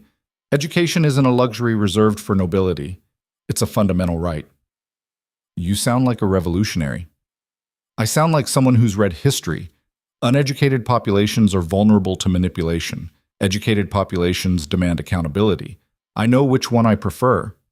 The conversation rippled through the party, scandalized whispers following in its wake. Sebastian found her afterward on the terrace, looking pleased. "You're making enemies." "Good. I'd rather have honest enemies than false friends." "Spoken like a true duchess," Elowen laughed. "I'm the worst duchess in history. I don't attend the right parties. I don't wear the right clothes. I spend more time in schoolhouses than salons." "You're the most interesting duchess in history," Sebastian corrected. "And for what it's worth, I think you're exactly what this family needed." The months blurred together, teaching, traveling between Greywatch and Thornmere, navigating the impossible balance between 2 worlds. The school proposal gained traction slowly, one converted noble at a time. Whitmore kept his promise, championing the project in committee meetings and political circles. And gradually, impossibly, the tide began to turn. A year after the court case, the Royal Education Committee approved funding for 10 new schools across the province. Elowen's curriculum would be the template. Her teaching methods would be the standard. The announcement came via official letter, delivered by a messenger wearing the royal crest. Elowen read it 3 times, unable to process the words. "Sebastian!" She ran through the estate, clutching the letter. "Sebastian! They approved it." She found him in the library with the twins, all 3 bent over a chess problem. "Approved what?" Rowan asked. "The schools!" Elowen waved the letter. "The committee approved funding for 10 new schools. 10! Using our curriculum." The room erupted. Sebastian pulled her into a fierce embrace. Rowan and Lara danced around them, cheering even though they didn't fully understand why. "You did it," Sebastian said against her hair. "You actually did it." "We did it," Elowen corrected. "Together." That night, after the twins were asleep, Elowen and Sebastian sat in the library with wine and the comfortable silence of people who no longer needed to fill every gap with words. "I've been thinking," Sebastian said finally, "about us." Elowen's pulse quickened. They'd been married for over a year now, but they'd maintained careful distance. Separate beds, careful boundaries, building partnership before intimacy. "What about us?" "I love you," Sebastian said quietly. "I know we agreed to take time, to figure things out slowly, but I need you to know. I love you. Not as a strategy, not as obligation. I love you because you're brilliant and fierce, and you turned your worst moment into something beautiful. I love you because you're a terrible duchess by traditional standards, but an extraordinary human by any standard. I love you because Elowen kissed him. It was different from the brief, almost chaste kiss after the court case.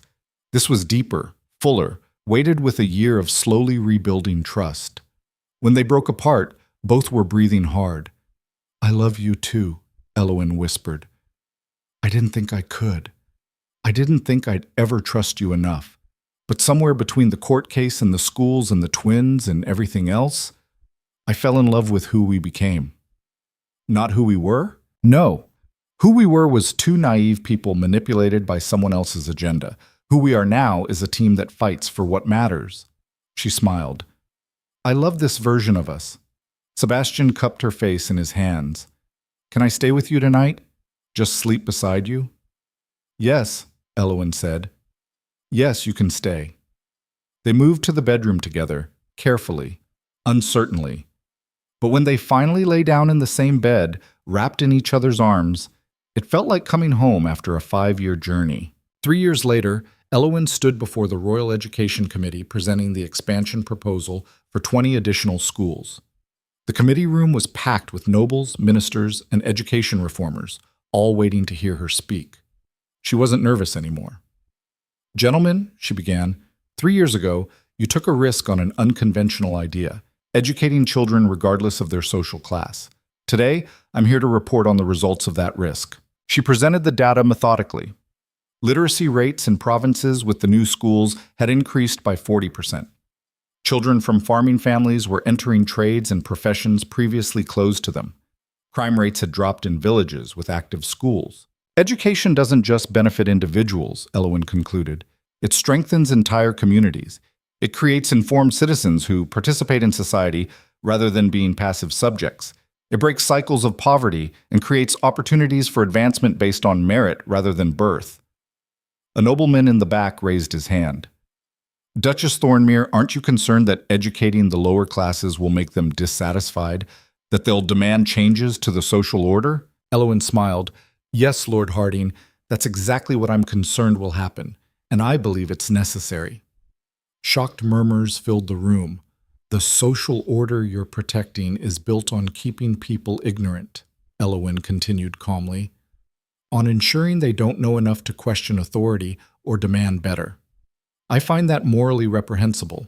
If education leads to social change, then perhaps the social order needed changing. The room erupted into arguments, some supporting her, others furious.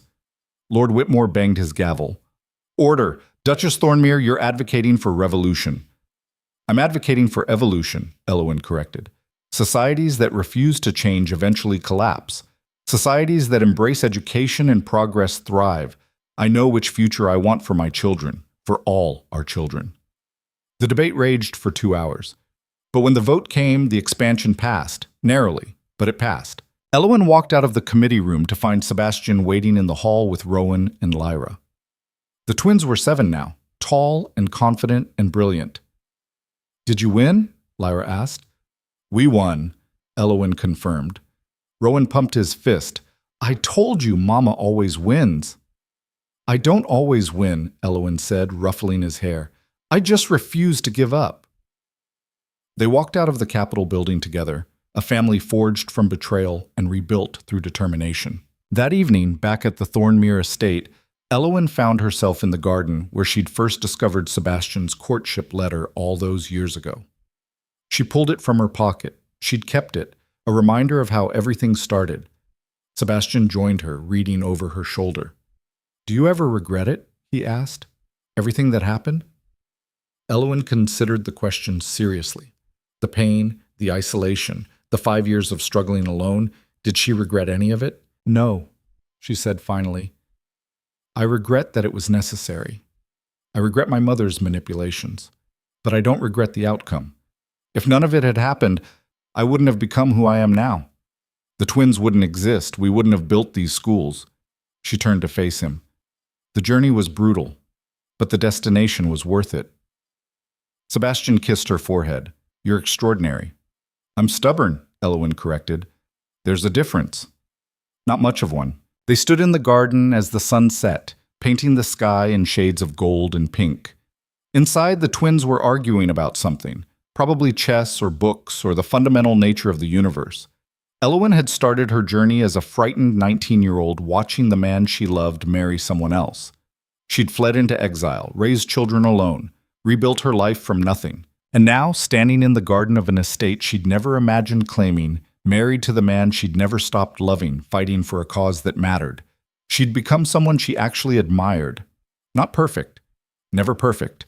Still struggling with social politics, still uncomfortable in fancy clothes, still more at home in a schoolhouse than a salon, but strong, resilient, free. A week later, Elowen received one final letter. The handwriting was shaky, aged, her mother's. She almost threw it away unread, but curiosity won. Elowen, I am dying. The physicians say I have perhaps 6 months. I'm writing this not to seek forgiveness. I do not deserve it, but to tell you a truth I should have spoken years ago. You were right about everything. I manipulated you, the Duke, and Celeste for my own ambitions.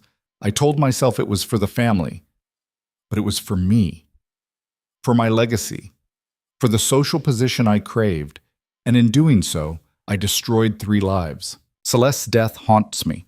I pushed her to be perfect, to produce an heir, to never show weakness.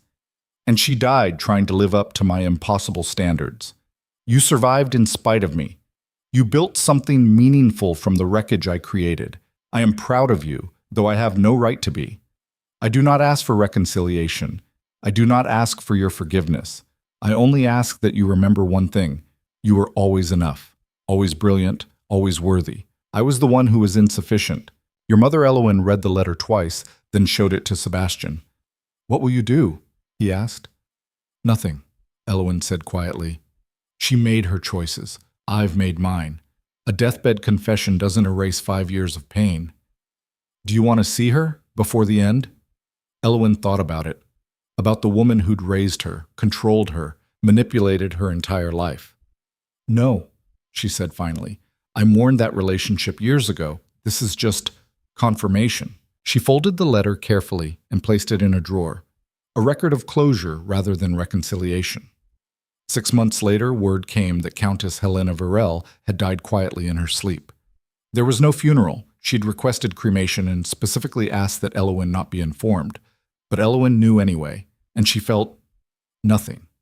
No grief, no relief. Just acknowledgement that a chapter had finally, truly ended. The twins were 8 when they asked about their grandmother for the first time. Did she ever meet us? Lyra asked over dinner at Greywatch. They were spending the summer in the north, away from the capital's politics. No, Elowen said honestly.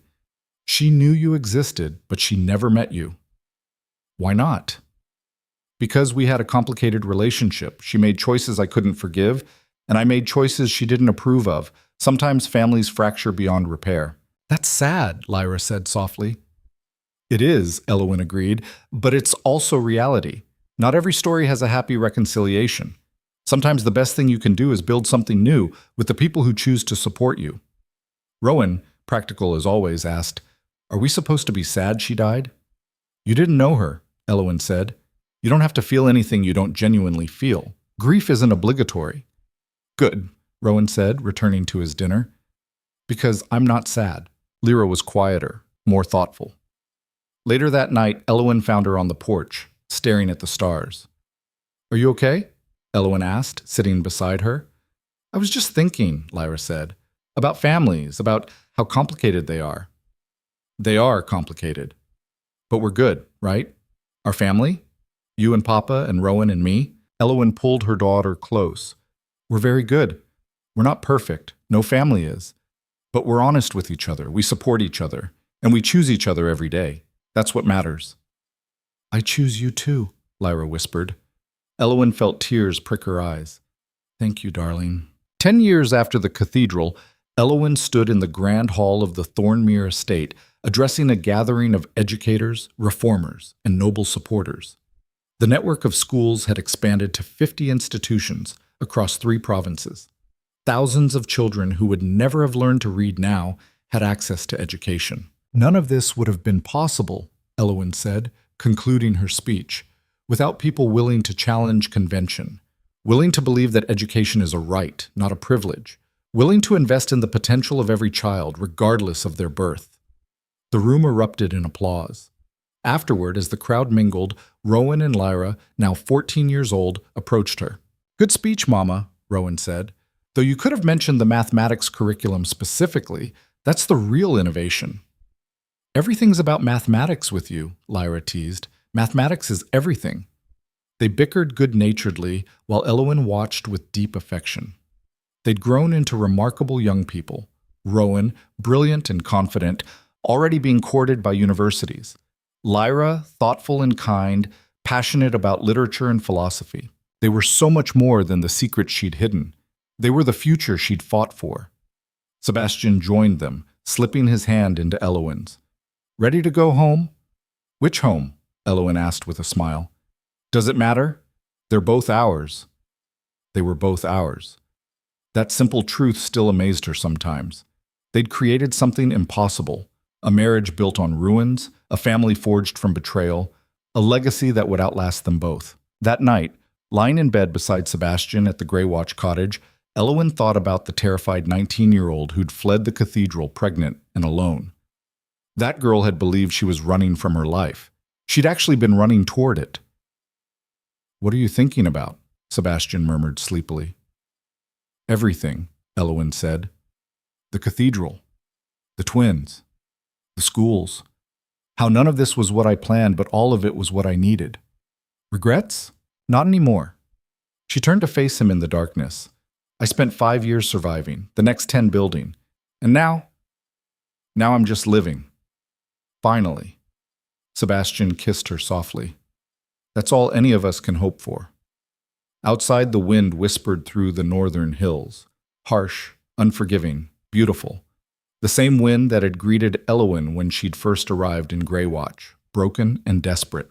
She'd survived that wind, learned to love it, made it home. And in doing so, she'd proved that sometimes the most radical act is simply refusing to disappear. Refusing to accept the story someone else writes for you. Refusing to believe that betrayal means the end. Sometimes, betrayal is just the beginning, and the ending, the real ending, is whatever you have the courage to build from the wreckage. Elowen closed her eyes and slept peacefully, surrounded by everything she'd fought for, everything she'd earned, everything she'd become. Not a victim, not a scandal, not a footnote in someone else's story, just herself. Finally, completely, unapologetically herself. And that was enough.